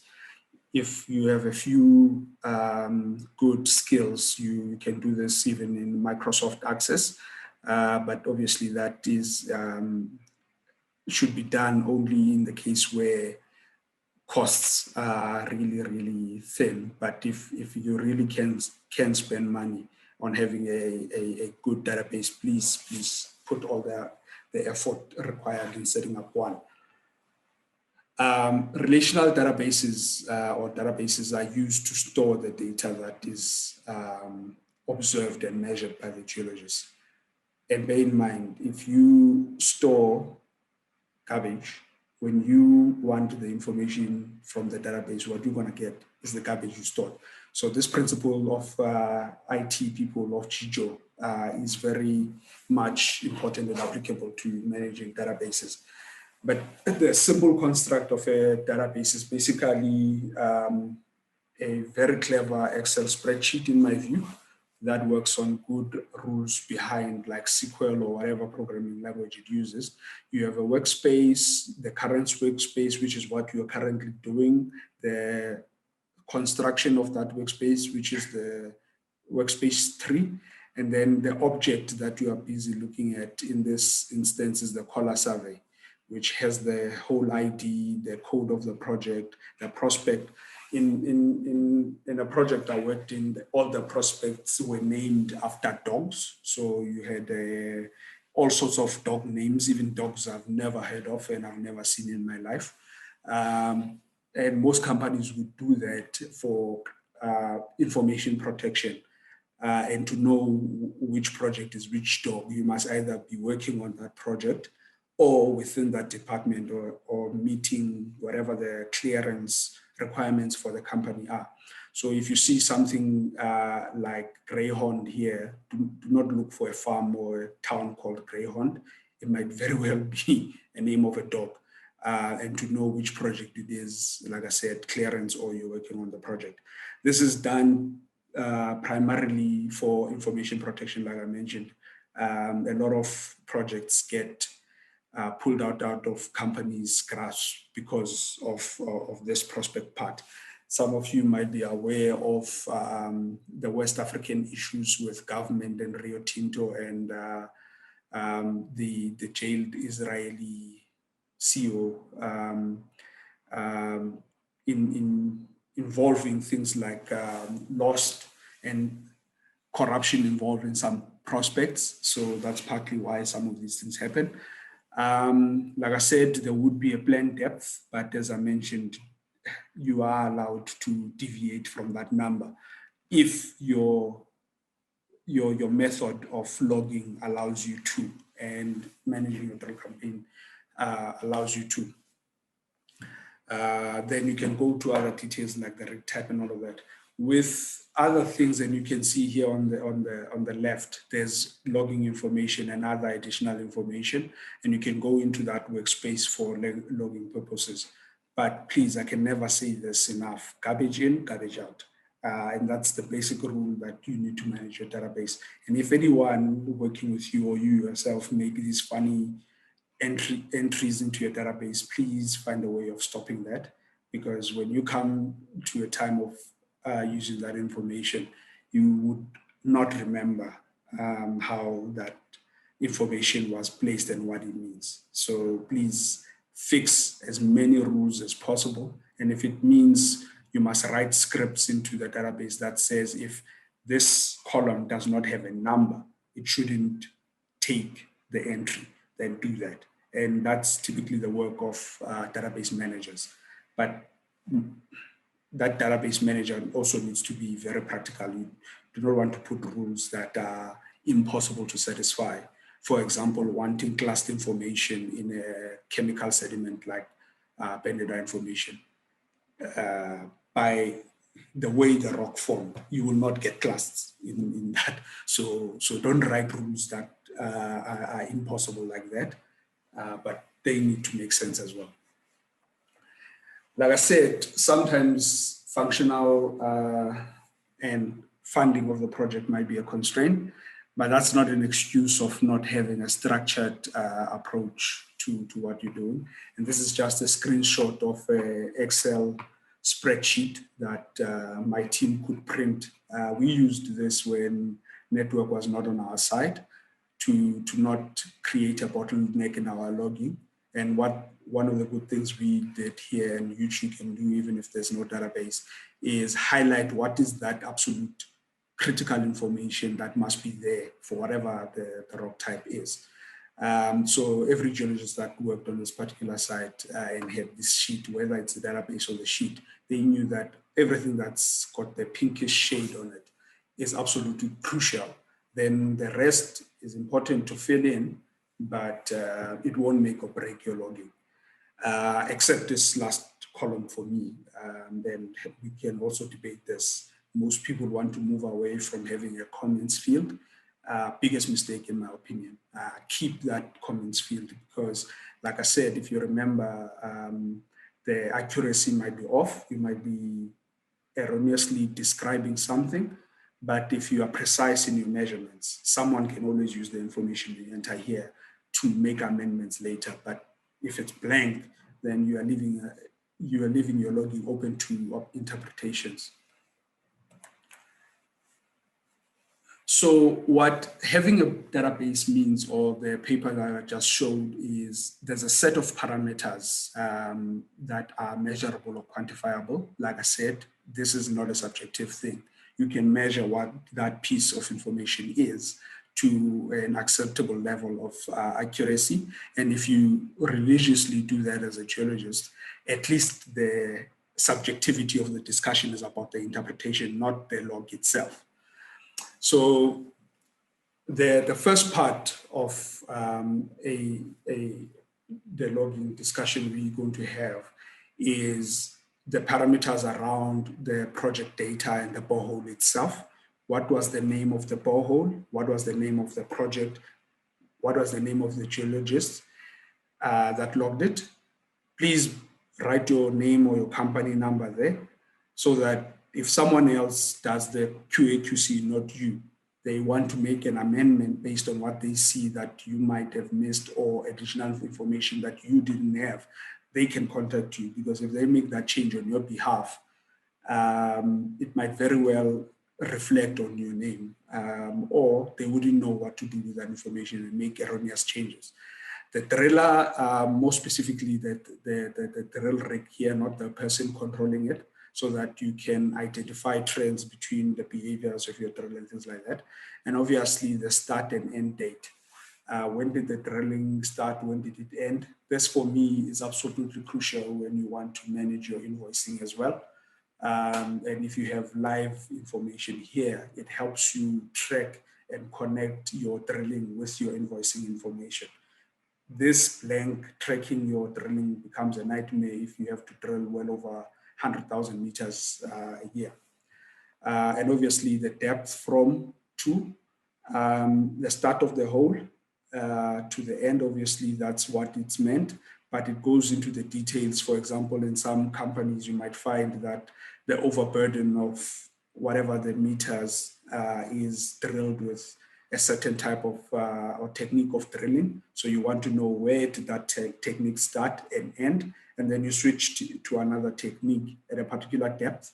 You want to also know where did that particular type of drilling start and end, so that you can reconcile all your drilling at the end of the day.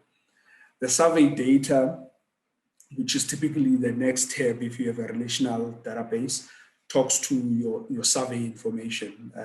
Basically, where on earth is this particular borehole?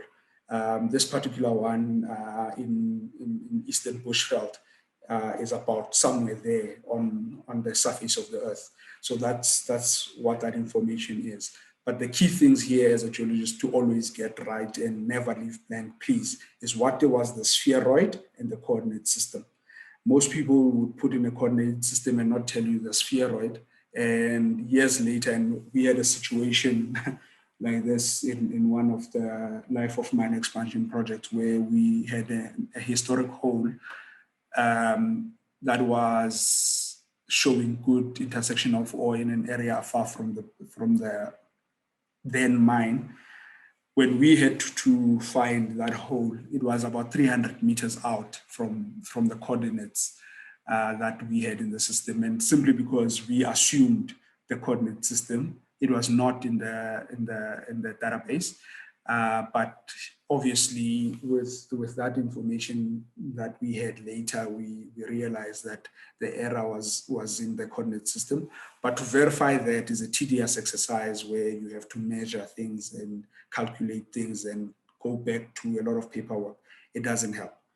When you put the information, also put the Z element. That's the surface. This is where you started. Most databases, people will put the X and Y. You don't know the Z element. And this is important when you now have to go into interpretation as well. You want to know what was the elevation difference between holes in the section line. Because if you assume they were all in the same elevation, you could be making erroneous interpretations between boreholes. Then, of course, your survey accuracy. Most databases don't have this information, but at least have it somewhere as a geologist. And typically, this between plan and final coordinates, you might be planning coordinates on a cell phone GPS, which is 6 meters accurate. But for modeling and mining purposes, you need that accuracy tied down very well within a meter if you can. And that's that. Then the drilling data, we've already spoken about this. What was the core sizes involved in your depth? From what depth to what depth was the variable core sizes?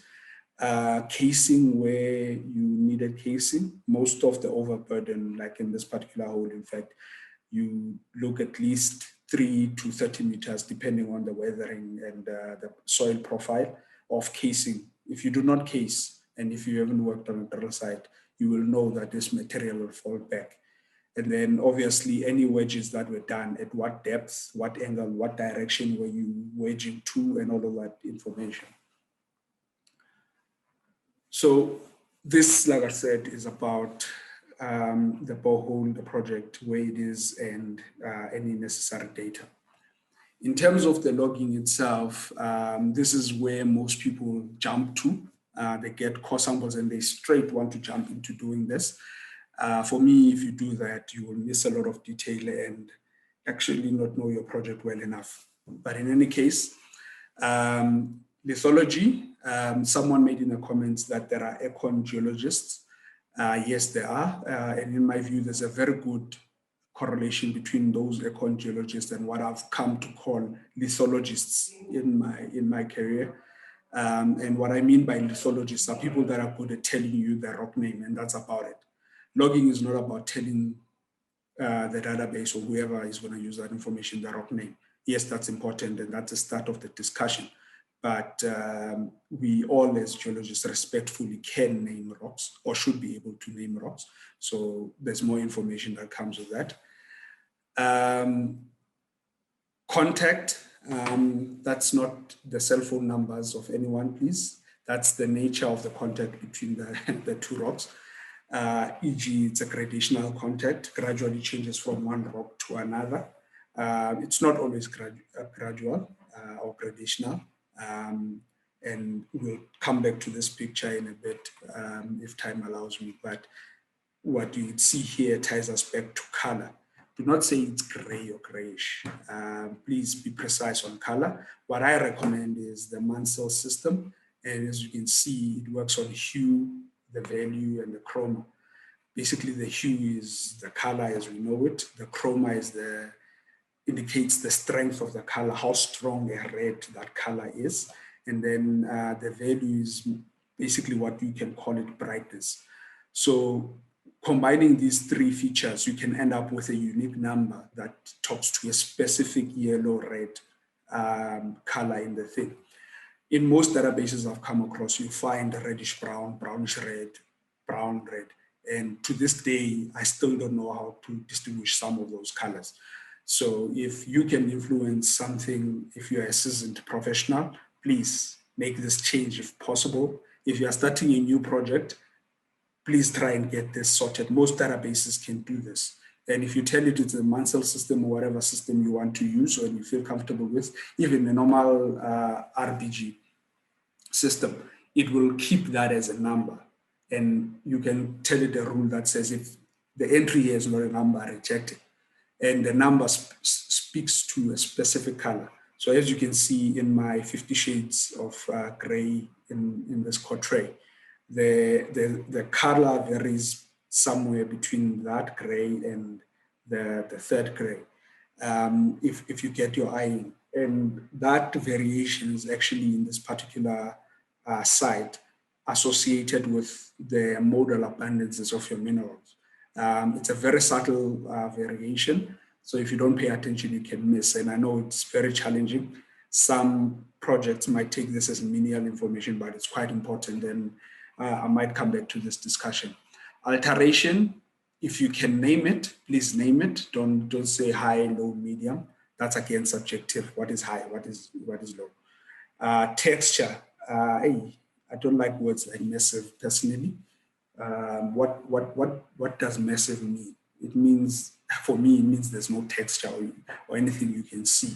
But in most cases, that's because the geologist did not pull out a hand lens or did not wash the samples with water just to remove the dust and reveal those things hidden under normal light. Structural geology information. I know quite a few geos that don't like this thing. They feel it's the work of a geotechnical engineer. Believe you me, in your interpretation, this information is very important, linking with your RQD. So please, if you can, capture that information. And then the orientation and the stratigraphy. If there's no space for stratigraphy in your database, please put this in the comments. This is my first point about why the comments field is important. For example, if in your prospect there are 4 red shale units and you are logging, and all of them are red, all of them have the same texture, to distinguish between them, the easiest thing you can do is to name the shale with its stratigraphy. So if it's a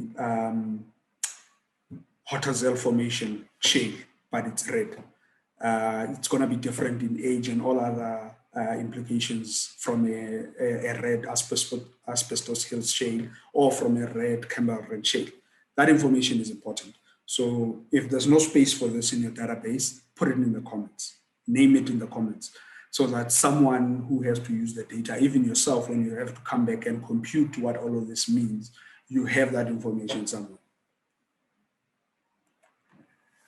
And what that brings us to is this, for example, you have chemical sediments at the top of the hole or near the top of the hole that I know, and we know from a field relations and some work, that their age is between 2.6 and 2.2 billion years. These are things you should know from the top of your head as a geologist. You have a contact. You have to decide, is this contact sharp or sheared?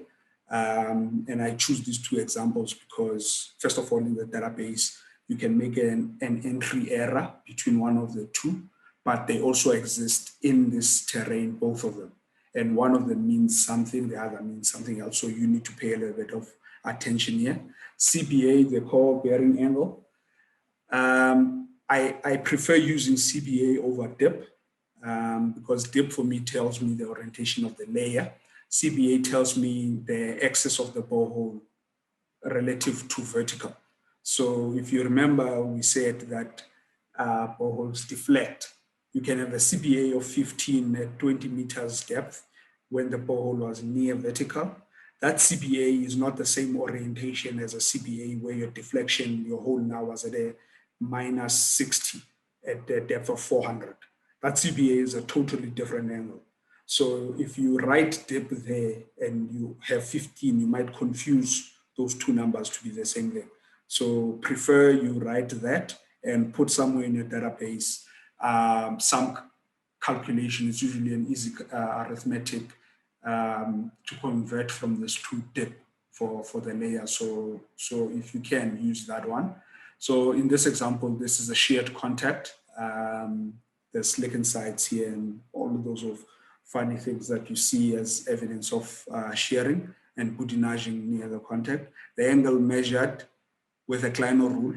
That's why the other thing, the econ geologists prefer logging with a soft tape. I've got nothing against the soft tape, but please carry your Kleiner rule with you as well, because you can't measure the angle roughly. I can take an error with 5 degrees. So whether you say this contact is 20 or 15, in that instance for me is not the point. The point is you're giving me an idea in 3D space what the CBA is. If you say nothing, it doesn't help me. And then the bottom of that section, you have minus 45. You would think that one of these 2 contacts is incorrectly measured.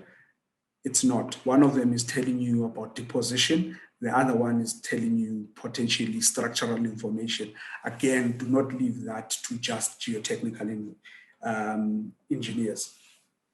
Below this unit, what you see is clastic sediments at 1.8 to 1.9 billion years. And already you can see in a vertical thing, you have older rocks sitting on younger rocks. The unit in between is very tectonized and sheared. And it varies in thickness really in the area where this borehole comes from. So all that's telling us is that between this contact and that contact, there's a major shear zone that you've drilled across. In instances where you have other rocks, you find that this clastic sediments here are squeezed between two older units. So the other unit at the bottom, which I'm not showing here, the age is that thing, 2.6 to 2.2. And the contact there is sharp again, but it's an erosional contact. But the point I'm getting across in this conversation is it gives you a feel of the tectonographic or the stratigraphic relations of the rocks you're dealing with. If you do not name which formation it is, you do not capture the angles and the nature of the contact, all of that information someone has to imagine.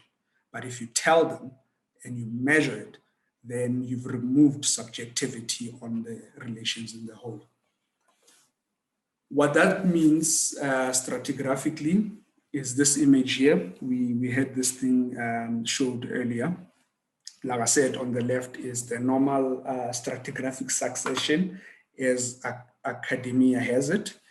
And on the right is what you actually see when you are in the field. And the field in this case includes a pit inside the mine. The older rocks at the bottom, the older rocks at the top, between the contacts I was showing you in core, and the younger stuff sandwiched between the two. And as you can see, you have an erosional contact there, a thrust terrain, and if you drill in certain areas, you might drill to more erosional contacts. Further down within this portion, there's also other unconformities. So if you drill deep enough, you will intersect some of these things depending on your terrain. I use this particular slide because that's where I am at the moment. But I mean, I cast my memory back to working in Eastern Bushveld again. I had never seen anywhere in literature or in the areas we were working in where you could put a finger on the contact between the marginal zone of the Bushveld and the Magaliesberg quartzite, for example, where we've always known and been taught in varsity that the contact there is a marginal zone sits on top of the Magaliesberg quartzite for that intrusion. Only to find out that there are actually old boreholes that Anglo drilled in that area that show additional rocks between the marginal zone and the contact and the foundation of the quartzite that are the base of the intrusion. That's the work of Professor Alan Wilson at Wits. And again, for me, making those assumptions that you know the field relations and the relationship to unconformities and the importance of drilling just highlights how you as a geologist never assume any model is correct. Drill across it, look at it, take it back to the field and see what that means. Like I said earlier, massive is boring. This is the core tray that was logged as massive. If you go look at that area in the field, all you start seeing that actually there's very thin layering or lamination in this area. And please, when you get core like this, take a closer look, lick it, make it wet, whatever works for you. Because that will actually reveal some of these features. If you make this core wet, whichever way you prefer doing it, you end up seeing the vague laminations. The weathering here is helping the eyes. Here you are drilling at a much deeper level of the same units, so you don't see that layering. And as I've indicated here, it's modal variation plus the preferred orientation of minerals on the longest axis. So don't just put in things like massive in describing the texture of the rock. Just take a few minutes to actually look closer, use a hand lens and things like that to pick up these, even if it's at a tiny level. Some industry geologists will tell you that that level of detail is for a dissertation, trust me, when that information becomes important, it separates between drilling shallower or persisting drilling deep and intersecting mineralization that is previously unknown or assumed not to be non-existent. There was actually a site, and I've told other people the story before, where the drillers themselves got sick and tired of being told by yours truly to drill deeper because the assumption you hit a particular rock is the end of the hole. But for that particular hole, as I was logging on site, field relations, something didn't make sense. And my persistence was just drill 1 or 2 more runs deeper, then I'll come back, we'll look again to negotiate the stakes. Drillers don't really say no when you tell them drill another meter. That's a bonus for them. But obviously when the drilling conditions are difficult, they want to get off the hole as much as they can. So then again, it's that stakeholder management with your drilling crew. Because if they can understand you are looking for something that you're not seeing in your core tray, they might just help you out and hear you out instead of calling your seniors and telling them you are a geologist, you are forcing them to drill unnecessarily. Be that as it may, they got into a situation where the second run after that request actually went back into ore. So that entire assumption we worked with went out the window. Long story short, it got my boss's boss flying down just to check if I didn't waste company money or we were onto something that the company had overlooked. One day I'll tell you that story further. Now that we've captured the basic lithological or rock properties and stratigraphic information, you can look into other things like what's the mineralogy you're dealing with. Again, when it comes to mineralogy, don't just say, or whatever the ore mineral is. Please describe the nature the mineral is present in. Any other minerals. For Tanya, there's diamond and others. We understand that. But I think you can go into a little bit detail. What are the other minerals? Don't say gang. Gang doesn't help you as a geologist, let alone the company. So if you can name those minerals, it's quite important. Again, another example, I've drilled and logged across rocks that were both laminated and foliated, both were the same shade of red, and both quite fine-grained. One of them was a shale, the other one was a very highly altered intrusive. The only telltale was the alteration minerals. The intrusive altered to specific clay minerals, and knowing those clay minerals and being able to identify them either through a hand lens or if needs be, getting hold of a microscope can actually help tell the distinction between rocks that would normally look the same.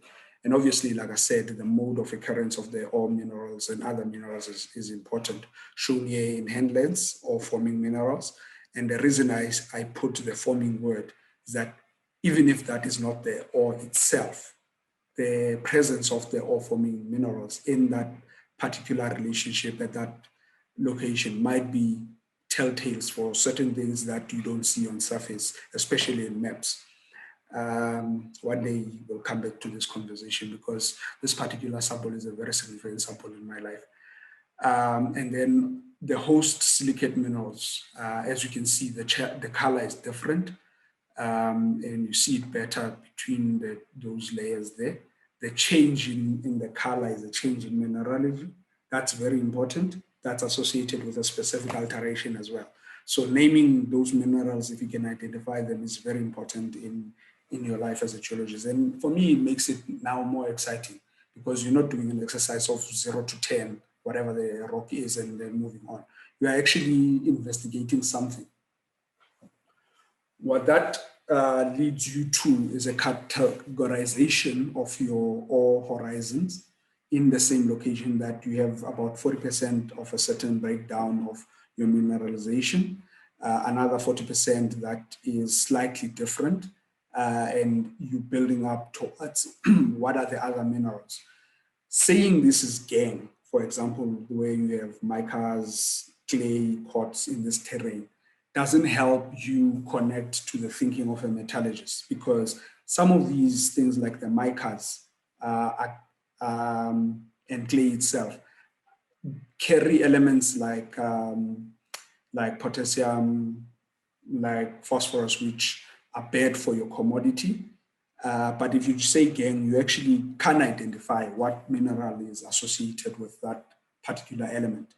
And more importantly, where it sits in relation to your own minerals, so that you can actually assist processing people to say, about 20% of this rock we can't beneficiate, but we have 40% over and above the normal ore that we can actually beneficiate.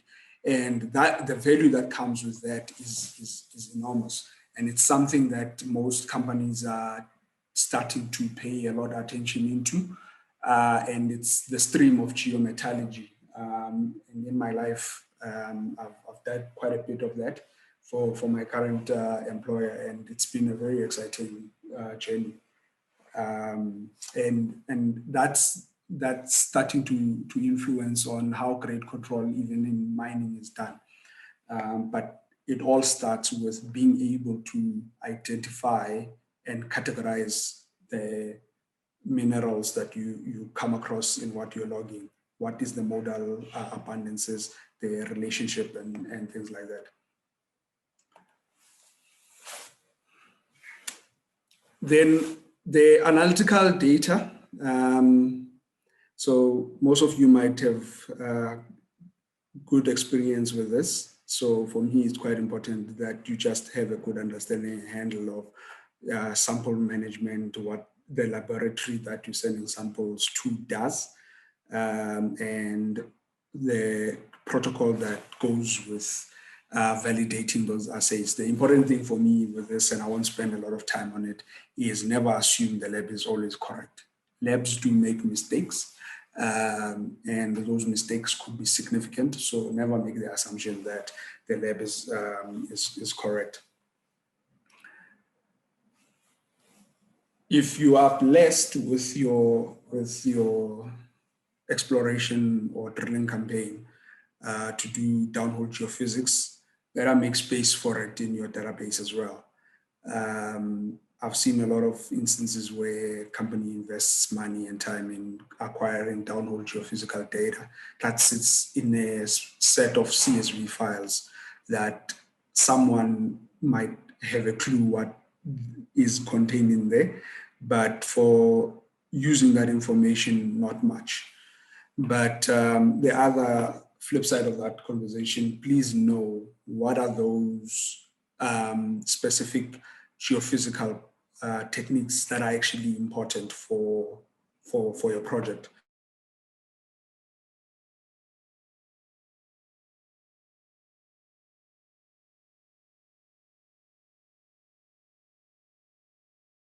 In this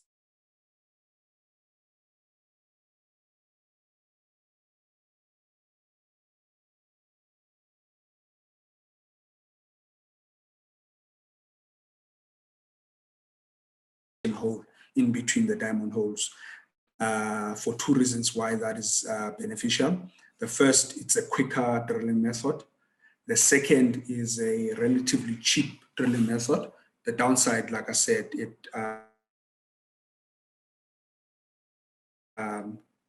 destroys or pulverizes the natural rock features that you would normally get from a core sample. But if you have downhole geophysics, you can piece the information together in any case. And as shown here is the pulp density as reported by the lab, the density as measured by the density probe. But if you're going to use density, please use a porosity probe as well. Because as you would remember, especially the groundwater people here would know that higher porosity is what informs where your groundwater sits, especially if that porosity comes with permeability.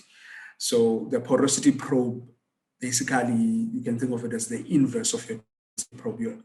When your porosity cranks up, your density drops, and vice versa. And in fact, if you look at this one in the middle, the P wave velocity thing, in this zone where the densities are high, you don't really see a signature. And that's because of post-depositional porosity, if you can call it that, using complicated language, but in simple terms, faults. There's faults running through here, and the velocity drops because those faults happen to be water-bearing. So the P-wave velocity specifically doesn't give you anything in this particular locality. But if you don't know the information, like I'm telling you, in terms of faults and all of that, you can't tell that information.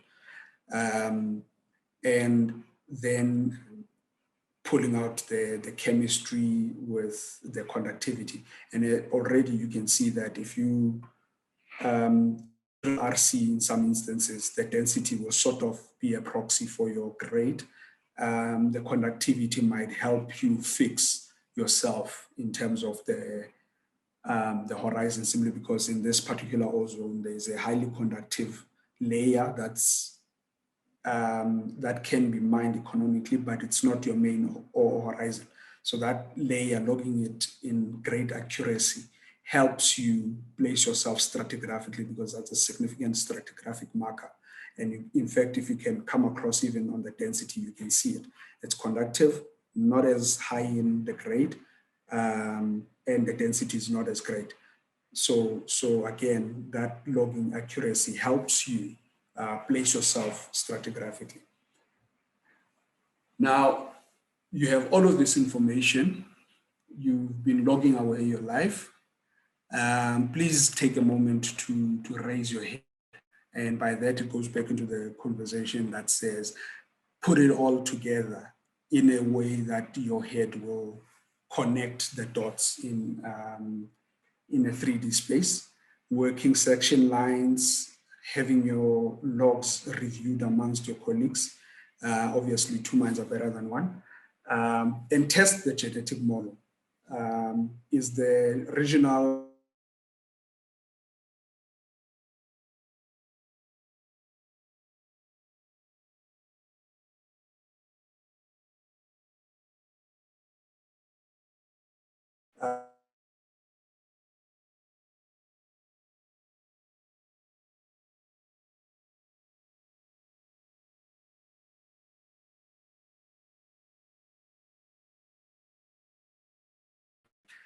there's a couple of sites past this area or in a particular direction that pushing a little further, like I said, and negotiating with the drillers, showed that you can actually intersect additional ore horizons through duplication, and being able to always question that genetic model versus what your section line is telling you really helps. What you do not see in this particular thing, and I've purposely removed it for confidentiality reasons, is there's a particular side of this section that has a change in topography.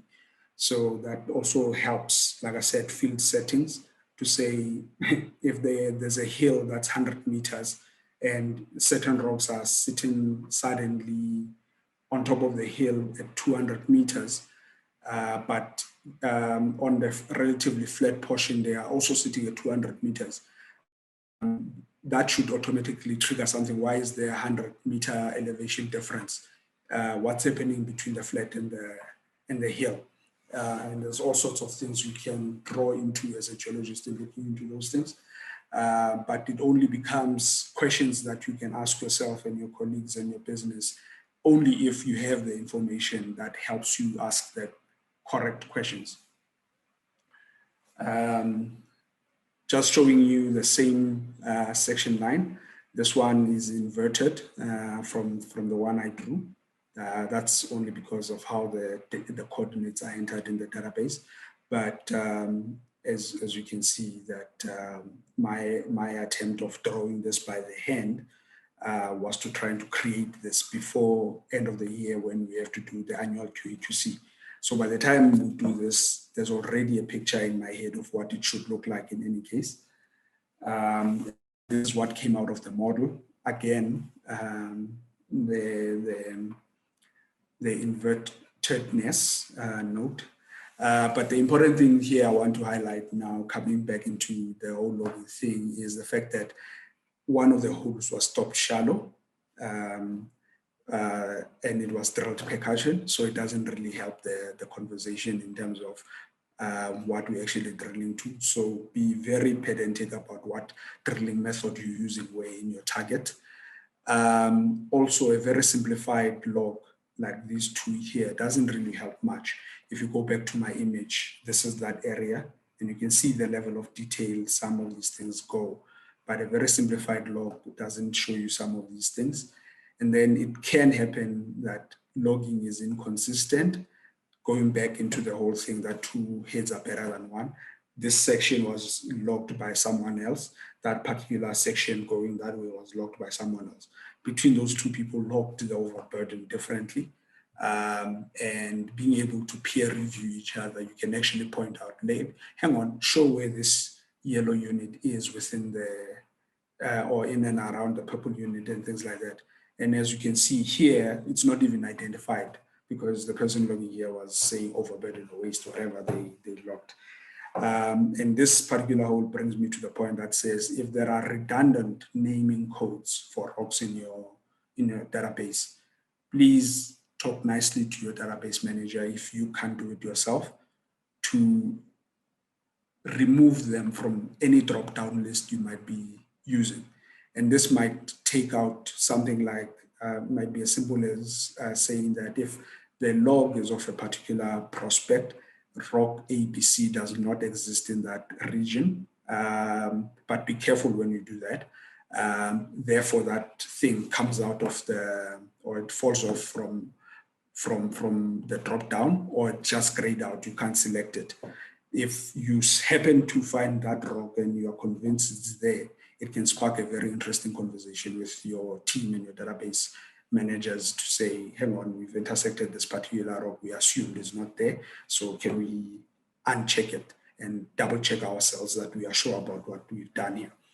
But leaving it in there, you're giving yourself and your colleagues way too many options to log the same thing differently. So my point is just to say, have as narrow as possible naming of the same rock, if possible. Keep to the same rock. Do not change the rock name because of alteration purposes, unless the alteration completely changes the rock itself. And it's a pervasive alteration. If it's the same alteration, log the variation in the degree of the alteration. Don't log the rock with a different name if it's the same rock altered differently between holes. Ultimately, like I said, to the end in mind, what you want to be telling the business is relative to where we have economic benefit, what is happening. And if you can look at that section line there, I'm just showing two areas that showing an extension of mineralization through looking at the high wall that were not or are still not, in fact, in the current life of mine. All that simply tells the business and the mine planning guys is to say, do not put an infrastructure on that direction of the pit because we are potentially going to be continuing that direction. And this is where conversations like double revenue pit become important.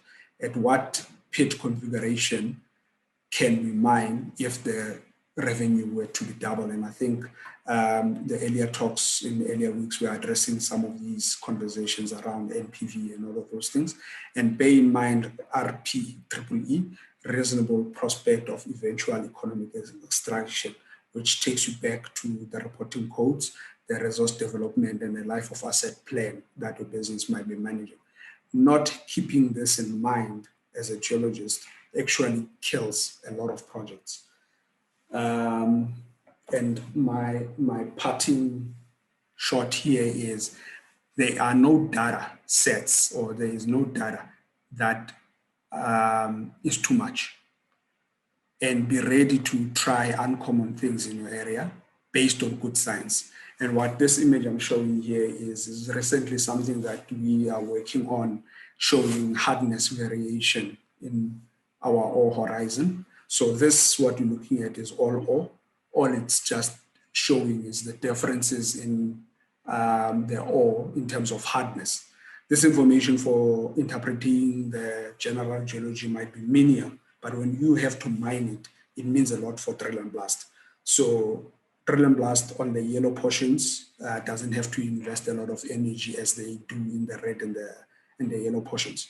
So this is continuous work, but it goes back into the fact that if you have the information and there's a question to be answered about some of these things, your logging very early on in the project actually helps the business. And this for me is what logging is about, not lithology stuff or the ecogeologists as some of our attendees have called it. But this essentially brings us to the end of my talk. I'll be happy to take any questions and go back to any slides or clarify any points that I've made. But before that, thank you very much for attending this course. Tanya and Eileen always do a very great work to putting sponsors and this talk together. So it's also a privilege for me to be here again. Thank you very much. Thank you very much, Masi, and thank you for agreeing to present. Without presenters like yourself, this course goes nowhere. So do we have any questions for Masi? Please just put your hand up or unmute yourself.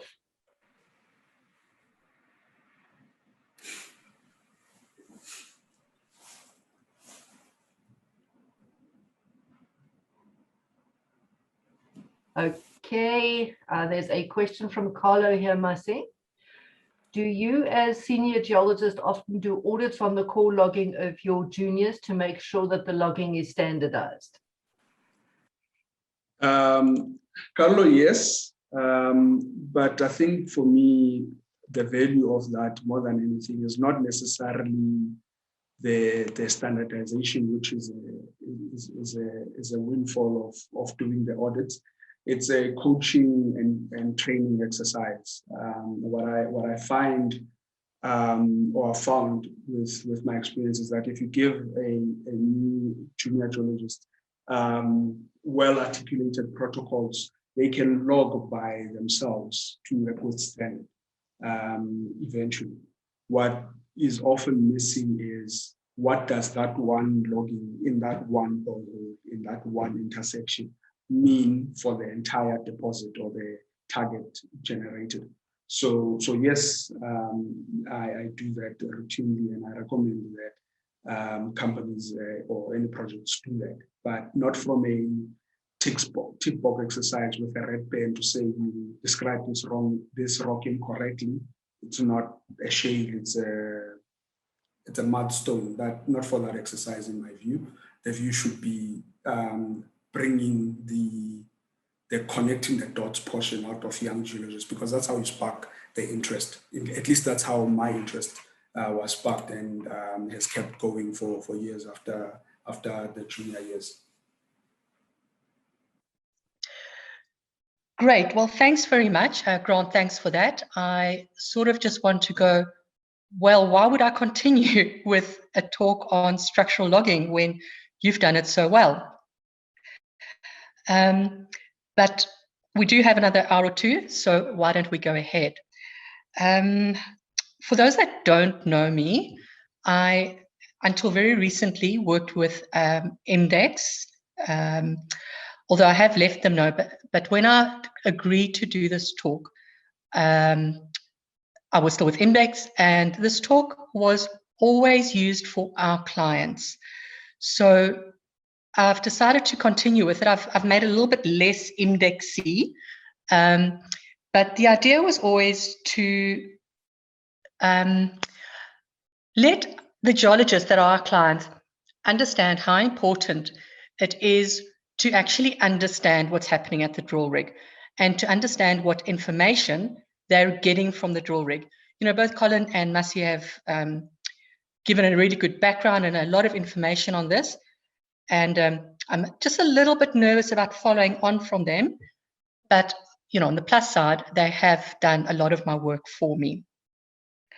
So for those that don't know who Index is, it's the holding company for Reflex. And I'm sure you've all heard of Reflex downhole tools. So what I'd like to cover in this presentation is why structural logging is important and how do you get structural information, best practices, and then also things that you should be looking out for and how to mitigate them. So, of course, we need to talk about why structural information is important. But before we go there, let's just remind ourselves what structural geology is. So it's a study of 3D distribution of bodies of rock and their surfaces in order to try and learn about their tectonic history, past geological environments and events that could have changed or deformed them. So sure, I don't have to remind you, but just for myself. So why would we then take structural measurements and why is it important in an exploration and mining environment? So economically, I guess it's essential to know the areas that contain folds and faults because they can form traps in which we accumulate and concentrate fluids and minerals. So if you can identify the important structures in a project, you can pinpoint the mineralization, although it is like finding a needle in a haystack. So I'm not saying every single time you find structure, you're going to find mineralization, but it is a very good way to start. Then, of course, it's also very important to determine how the blocks of ore will behave during mining, as well as to predict your ground conditions to ensure safe mining and tunneling. Also, environmental geologists and hydrogeologists will need to understand structural geology because structures are sites for groundwater flow and penetration, which may have an effect on leakage of toxic materials, and we know this very well in South Africa, or leakage of salty water in aquifers. So how do we get structural information? In order to measure structures in a drill core, you have to know where the hole has been drilled in 3D space. So you've got to understand where the collar position is accurately. Masi has spoken about this already, as well as where your hole goes and the orientation of your core. Again, please forgive me, this is a very eccentric slide, but I think you get the idea of what I'm trying to say. So in order to get good quality structural measurements, there are other things that you have to do to ensure that you get this. So the first thing that is important is to optimize your drilling to get the best possible core, that is better recovery and less breakage and loss. Then you've got to survey the hole with tools where the results can be viewed immediately and resurveyed if your QA/QC fails. This is actually really important because the quicker you can decide whether your survey, your downhole survey, is accurate or not, the better it is. The driller can resurvey if he needs to, rather than coming back at the end of the project when your holes have collapsed or your driller's complaining about the fact that he's not making money, as we heard from Colin. And also, you've got to really trust that your survey is accurate and that there hasn't been any fiddling with it.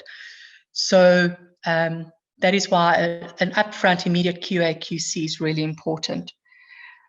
It's also important to ensure that your core orientation is done correctly. And once you have your core, you understand that it's orientated properly, you then mark your core orientation line down the side of your core. And only at this point can you start taking structural measurements. At every step of the way that I've described, it's really important to do things accurately. So if your survey is slightly out and then the orientation is slightly off, the core mark isn't exactly done accurately, and then the geologist is a little bit sloppy in the readings of the measurements, can you imagine how far out your structural information is? And I think this is probably the most important message of my talk. So just to make sure that you got that and how important this is, these are things that you need to have a look at. And it is, again, as I said, it's more than just taking the measurement on the drill core. So you've got to look at your survey, your orientation, your logging tools, and make sure that they are fit for use. So you're going to be using different tools on different projects, and make sure that you understand what tools you're using. And in fact, make sure that you understand what tools the drillers are using. So, in fact, I'm just going to tell you a quick story here. I was on a project in Zambia, and the geologists were complaining about the fact that their core orientation marks were not accurate. So they were using one of our tools. Of course, I felt very responsible. So I said, sure, no problem. I'll pop down to the rig and I will go and see what's up. So the geologists went, oh, no, don't worry. We'll bring the tools up to you. So, of course, tools arrived. Beautiful pelican case, had never been opened. The drillers were still using a spear to do core orientation marks. The geologists thought they were using the reflex ACT tool. And there were just so many questions that popped into my mind. So, like, how did the geologist not know? Had he never been to site? And for me, this is a very, very important story. Guys, go to the rig, understand what your drillers are doing, understand what tools they're using, make sure that they understand. Anyhow, end of lecture. And then QA/QC. It's really, really important. Every step of the way, as Masi said, make sure that you are checking. Never assume that anything is correct. Never. So your structural measurements are only going to be as good as the driller and the geologist care, the accuracy of the information that you're getting, the measurements that the geologist is taking, and then the follow through. So where is that information going to? And is it being accurately taken to the next step of the process? Again, as you're going through the whole process, you're going to have challenges. In the drilling, you might have core rotation, ground is broken, inaccurate readings in your surveys, your orientation, the orientating might be incorrect, making the orientation mark might be off, again, drawing the orientation line, and then again in your logging. So please remember, in every step is as important as the one following it. So let's have a look at the first. So this is actually the second step, because I did say make sure that your drilling has been optimized. So let's have a look at downhole surveys. I'm going to take a little saying from Colin Rice. He says, in life, there are three things that are guaranteed: death, taxes, and the fact that your hole will deviate from the planned path. And this deviation can be significant. So guys, survey your hole, then you will know. You'll know where your hole goes and you will understand what's happening. So let's have a look at this. Perfectly planned. Your drill holes are straight. You can see over here, it's intercepting your mineralization. You've planned your pit according to your information. You've planned your downhole stopes in your downhole infrastructure. But what happens if your holes weren't straight? So your ore is now in the pit wall and you're going to have to do a cutback. Your stope is in waste, so you're going to have to do additional infrastructure. And that all means extra dollars. And for the geologist, your reputation. I can tell you many stories of geologists who have missed it, have made the incorrect decision, and those stories actually just never go away. But we won't talk about that today. And it can have huge impacts on not just your ore models. So I have taken out the bad swear words in the slide, which I normally use for our clients. But I'm sure a lot of geologists have done a lot of swearing when they realize that there have been stuff-ups. So, you know, you can all read that. You can see the problems that can occur simply because people haven't taken accurate structural measurements. So again, we have spoken about how to survey downhole. I'm going to be very brief. If you want more information, we really don't have enough time to go through this. Please, by all means, get hold of me. So survey tools comprise two groups. You have magnetic instruments that you use in non-magnetic environments, and then you have non-magnetic instruments where your environments are magnetic. Your magnetic instruments are divided into mechanical and digital instruments. So we're just going to chat about that a little while. Mechanical instruments, guys, these are old, okay? They're not really used anymore. And in fact, I've never seen one. And I don't actually know how to describe how that works, except I did do a YouTube Google on this one. So here, this is the Rotary single shot, as you can see, pretty ancient, as is this one. If your drillers are using these, guys, please phone me and we'll drag them kicking and screaming into the 21st century. These have mostly been overtaken by digital tools.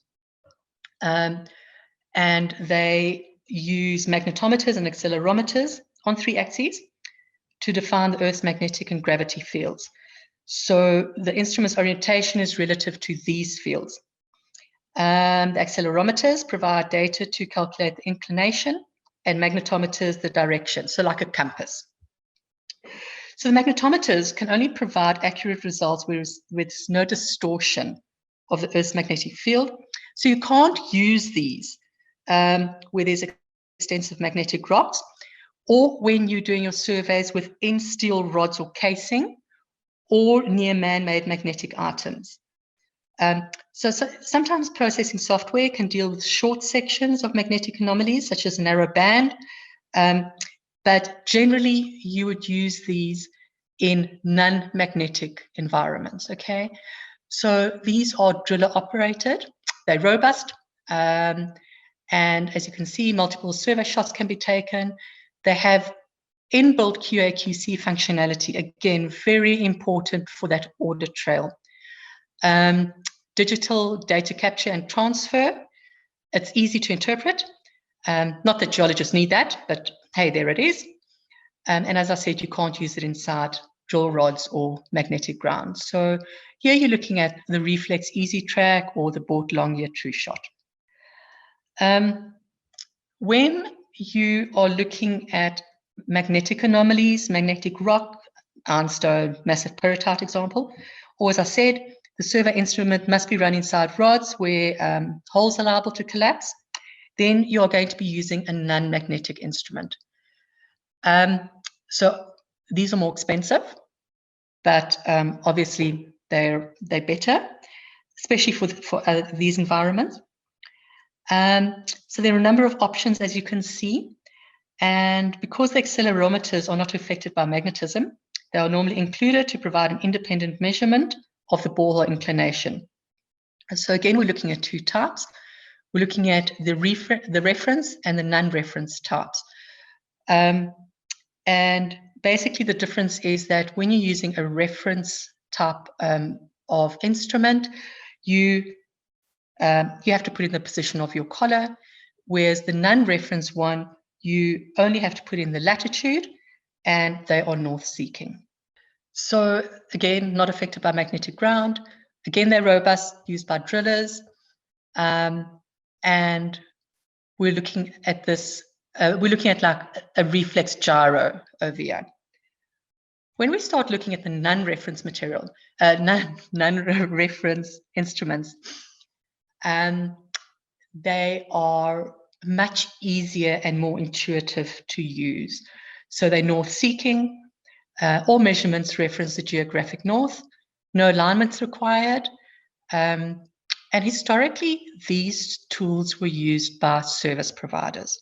So by putting them in the hands of the drillers, you're taking away a very expensive part of your drilling project, but you're also making sure that these surveys can be done very accurately and immediately.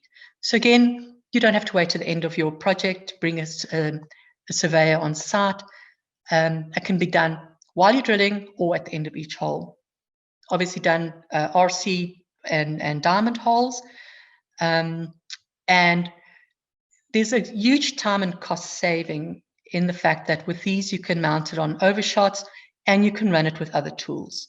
So a quick punt for Index's Sprint IQ. It can be used at all hole inclinations, and this is a really quick tool to use. It goes at more than 150 meters a minute in continuous mode. You can use it in multiple modes. And as you can see from this, survey tools have come a long way, and they continue to evolve very, very rapidly. So if I have any advice, of which I have lots, use the best tool that you can. And at this point, I think that the geologist should, or the project manager or the resource company, should really be telling the drillers what to use and not just accepting when the driller goes, yeah, the hole is surveyed. Okay. You want to get accurate surveys, you want to trust your surveys, and you want to make sure that you get the best and the most optimal instrument that you can get. So these are the other non-magnetic tools. They're all older technology. I've put them in here for just completeness sake. Again, I haven't used any of these, and I probably wouldn't, but you know, just so that you know that there are other options out there. So when you're having a look at your survey information that's coming from your driller, if there's a consistent issue, so if you're using something like the Reflex, Easy Gyro, the Sprint, all this information is available immediately, and it gets synced into a cloud-based database.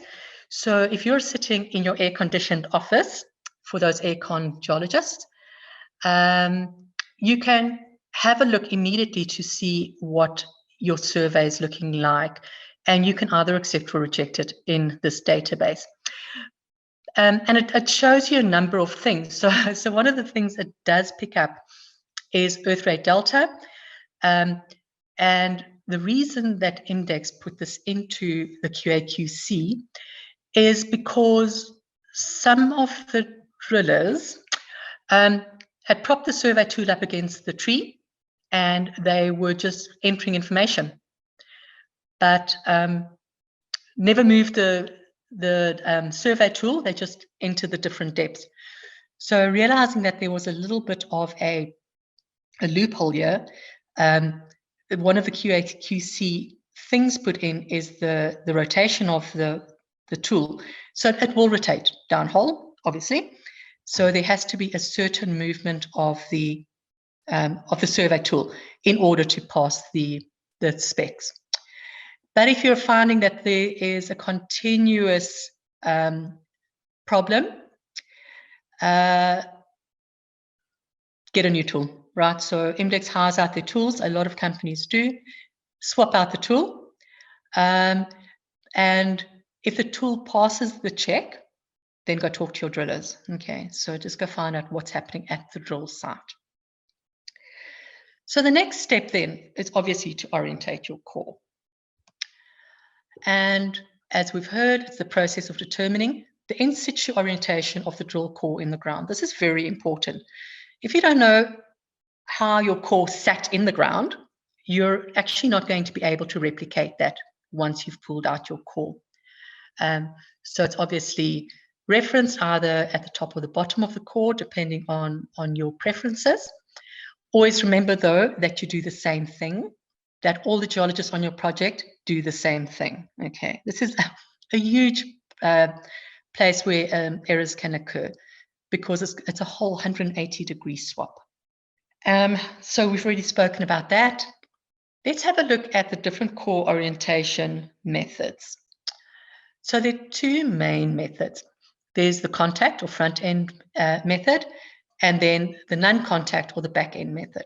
So the front one, here we're talking about impression barrels. I'll chat about that in a bit. Orientation spears, and then the easy mark, which is pretty much an impression barrel. And then the non-contact back end instruments, which are either mechanical or electronic. So no matter what you decide to do and what method you decide to use, they all provide process information for modeling and mine design, right? So you just have to look at some considerations.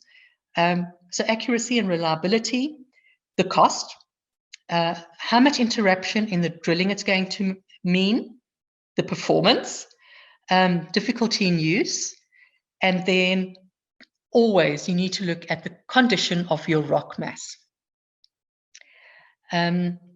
Okay, so let's have a look at the front end systems. Again, as I said, these are a little bit older method, but we'll go through the advantages in a sec. People still use them. I don't know if any of you have ever used a clay shoe. I definitely never have. So you put modeling clay in the bottom of a core barrel, and when it hits the rock, it creates an impression. This is the spear I spoke about so disparagingly just now. And then this is the impression barrel. So as it hits the rock, the pins form an impression, sort of like those face impressions. I don't know if you've ever seen them when you've got like 1,000 pins and you put it up against your face. Anyhow, so that's what happens with that one. So the advantages is that the orientation is made at the start of the run. So your rock that it is impacting or making a mark on is still in situ. It hasn't been affected, and it can't be affected by a rod torque or core spinning in the tube. It's simple, easy to operate, and much cheaper. So the disadvantages, right, it's not going to work in soft or broken ground. Okay, so you can't use it there. It has to be relatively steep drill holes to get optimal, sorry, total blank there, impression of it. Obviously, you can't use it upward. And the operator care is required to get a quality mark. The tools get damaged quite easily, and it's really, really slow. And if we then have a look at the non-contact instruments, they, again, as I said, mechanical or electronic. So these tools are attached to the end of the core barrel and then orientate the core tube. When the tube is retrieved, it's rotated to its correct position, and the orientation is then marked on the core, which is locked in the lifter case. So it's very easy to understand if you have many, many hours of experience. The mechanical one uses a steel ball, which marks the bottom of the hole on a soft metal disc. And when I'm talking about the bottom of the hole, I'm talking about the bottom angle of the hole, not the bottom of the hole where you're drilling and where the drill bit is. So imagine if you run a marble down an inclined hole, that marble is going to run down what I'm calling the bottom of hole. Okay. So again, it's not used very often these days, and it has been superseded by electronic systems. So again, we're looking at a spelling mistake. We're looking at the Reflex Easy Ori over there. So the electronic ones are the ones that we're using more and more often. They use a series of accelerometers to determine the gravimetric bottom of the core tube. This operating parameter data is captured and can be analyzed to ensure that the tool is being operated correctly. So here's the thing. Now you can actually see that the driller is using the tool correctly. And if he's using the tool correctly, you're going to have some kind of comfort that the information that you're getting from the driller is also correct. A lot of companies have their own geotechs or the geologists that actually do the core orientation, but a lot of people use the drillers. And here we're looking at the Reflex Act 3. Again, I do apologize for the fact that this is so index eccentric, but we do have really good stuff. So the advantages, you can use it in soft and broken ground. As I said, your digital data capture. It can orientate up and down holes, and the orientation is more accurate, so between 1 and 3 degrees. Still can't orientate vertical holes. And one of the things that's really important is that the driller actually stops the rod spinning before he breaks the core. And then also something else that you need to look out for is core spin. So quite often the core spins within the tube, and obviously when that happens, it's not where it was when you pulled it out. So when you look for core spin, have a look at circular marks on the face. I mean, that's quite obvious that there's core spin there, but it could also be very, very subtle. So have a look for core spin. Look at your geology. We're geologists, to make sure that when we're putting our core back together, when we're fitting it together, like the puzzle we're fitting together, that your geology also makes sense. This will help to make sure that you're not seeing core spin, that you can trust that there was no torque and that it came out straight. So now you have your core, it's been orientated accurately. You then have to make the orientation mark down the side of the core. As I said, it's up to your company, yourself, to decide if you want to have it at the top of core or bottom of core, but just be consistent. So the best way is obviously to use a jig to get a perfectly accurate mark. So this is obviously the reflex jig. And we also have something called an ori auditor. So not very many people use this, but it's actually really great because you stick it over the end of your core. These pins over here pick up the alignment of your core, and then this block is actually left in the core tray for future reference. So you can always come back and see exactly where that orientation was.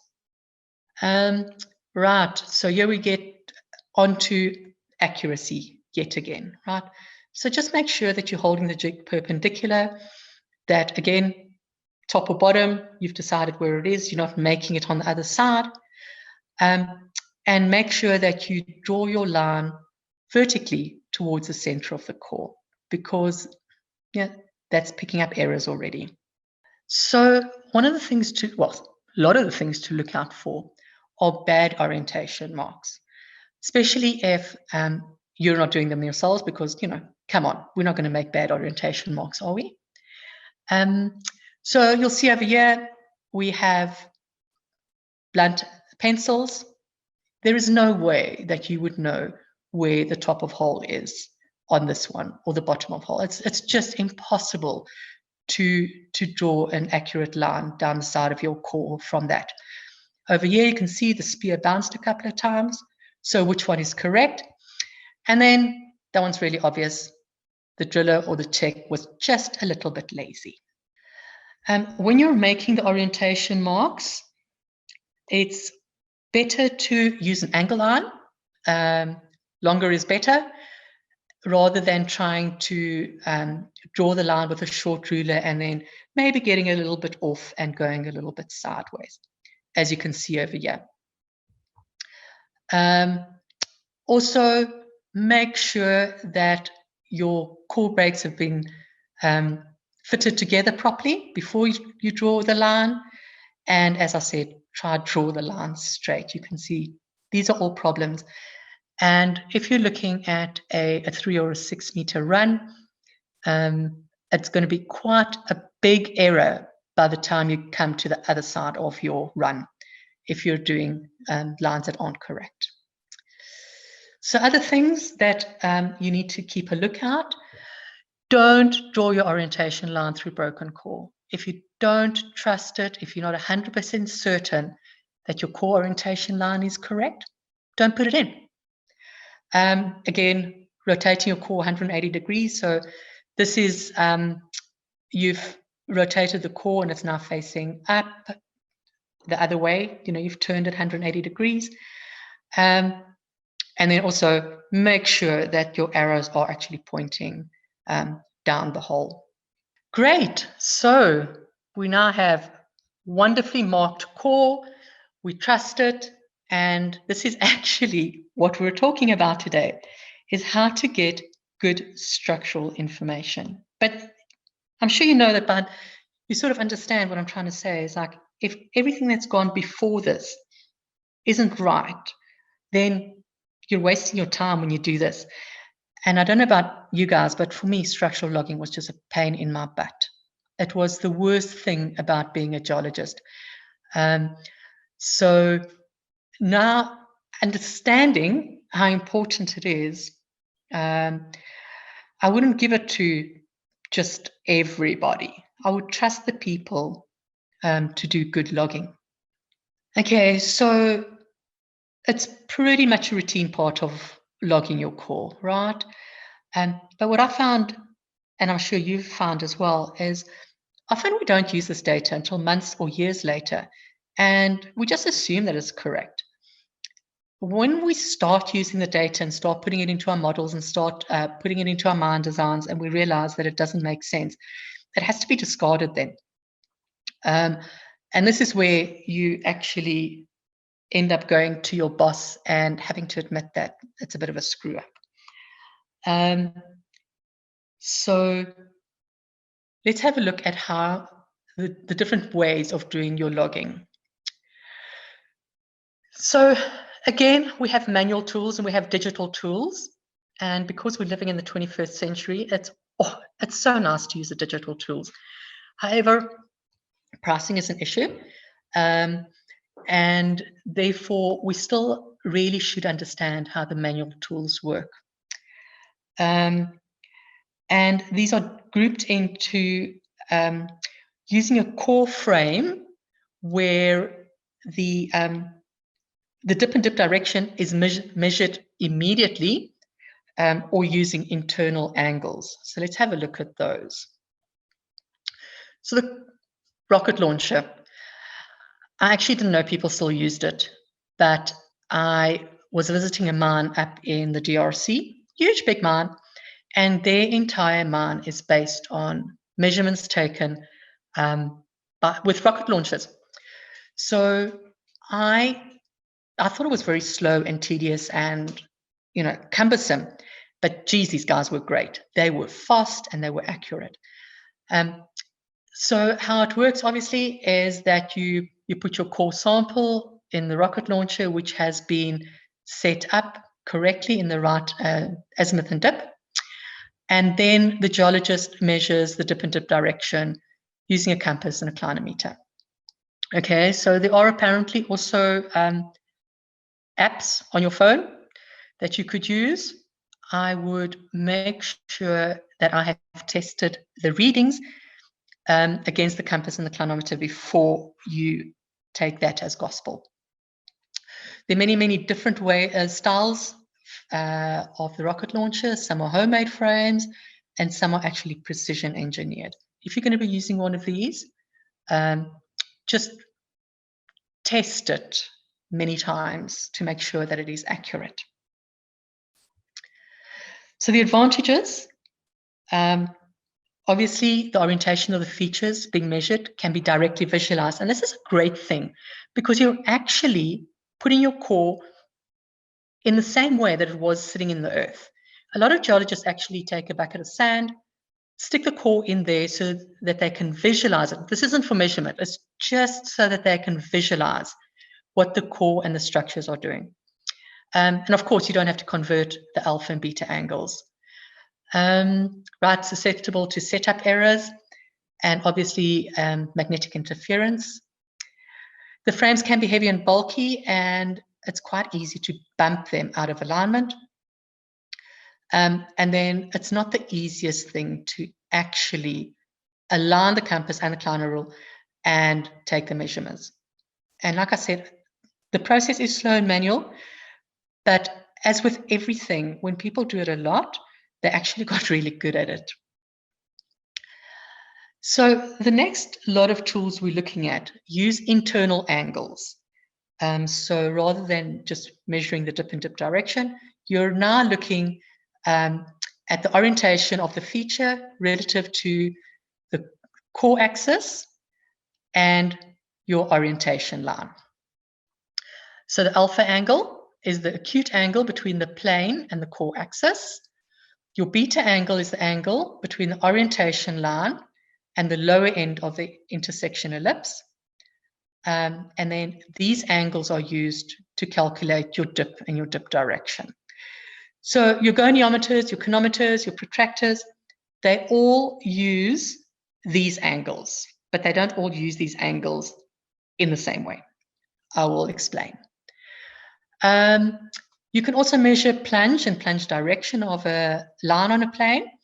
And in order to do this, you need to also measure your gamma angle. And as you can see over here, not everybody measures gamma in the same way. So make sure that you know what you're doing on your project and make sure that all the geologists are using the same measurement. They're measuring it in the same way. This is very important. And I think this is somewhere that errors creep in quite often on projects where people don't all standardize. And again, Massey spoke about this earlier when it came to logging. So a quick look at a goniometer. This is the Reflex Easy Logger. They unfortunately are no longer made, but they were actually one of the easiest and best ones I've used. So you get them in a variety of sizes. Obviously, use the one that fits your core. It measures the alpha and beta. You can see the marking resolution there for your beta angle is 2 degrees and the alpha angle is 5 degrees. So already you can see a problem creeping in here with rounding off. But let's have a look at how you do your measurements. So you align the core with the orientation line pointing downhole and against the 0 degree mark on the beta angle scale. Okay, so there we go. See that? And then you measure your beta angle to the bottom of the ellipse on the downhole end. Okay. And then you measure your alpha angle on the side, right? So you just read it off. Okay. So there are going to be some sources of error that you need to be looking at. Don't use thick markers. Try and make it as thin as possible. You can see over here that line is going to give you a 1.5 to 2% measurement error. So already you are adding bias into your measurements. And you see over there is 5 to 6 degrees. Okay, so some of the things you actually can't get away from, the uncertainty of the position of the apex of the ellipse. So what I try and do is mark where I'm measuring it. So when people come back later, they can actually understand what you measured. You know, not some wavy line, but you measured the line drawn on there. Again, this depends on your own workflow and what your company has set up. Very easily done. Accidentally measuring the top of the ellipse rather than the bottom. This is going to give you a 180 degree beta angle error.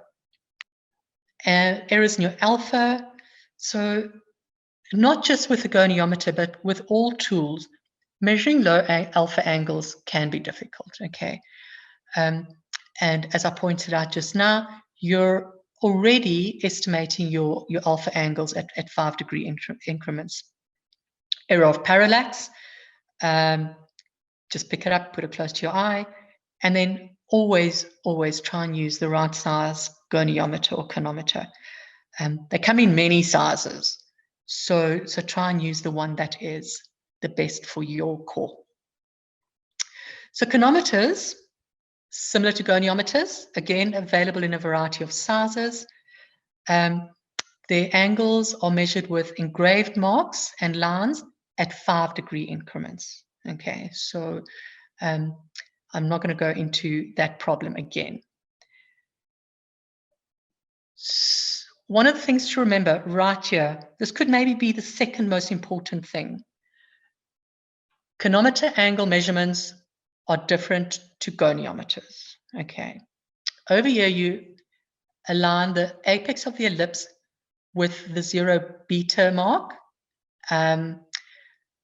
which is the reverse of the goniometer. Okay, and you will find errors creeping into a project if your geologists are using both goniometers and chronometers on a project. We have found this many times where people go, yeah, but that's correct, we've done it correctly. And they're actually lining it up on the wrong thing. They're either lining it up on, so they're lining a chronometer up on the orientation mark, or they're lining the goniometer up on the apex of the ellipse. Please, guys, make sure that your team understands what they're doing.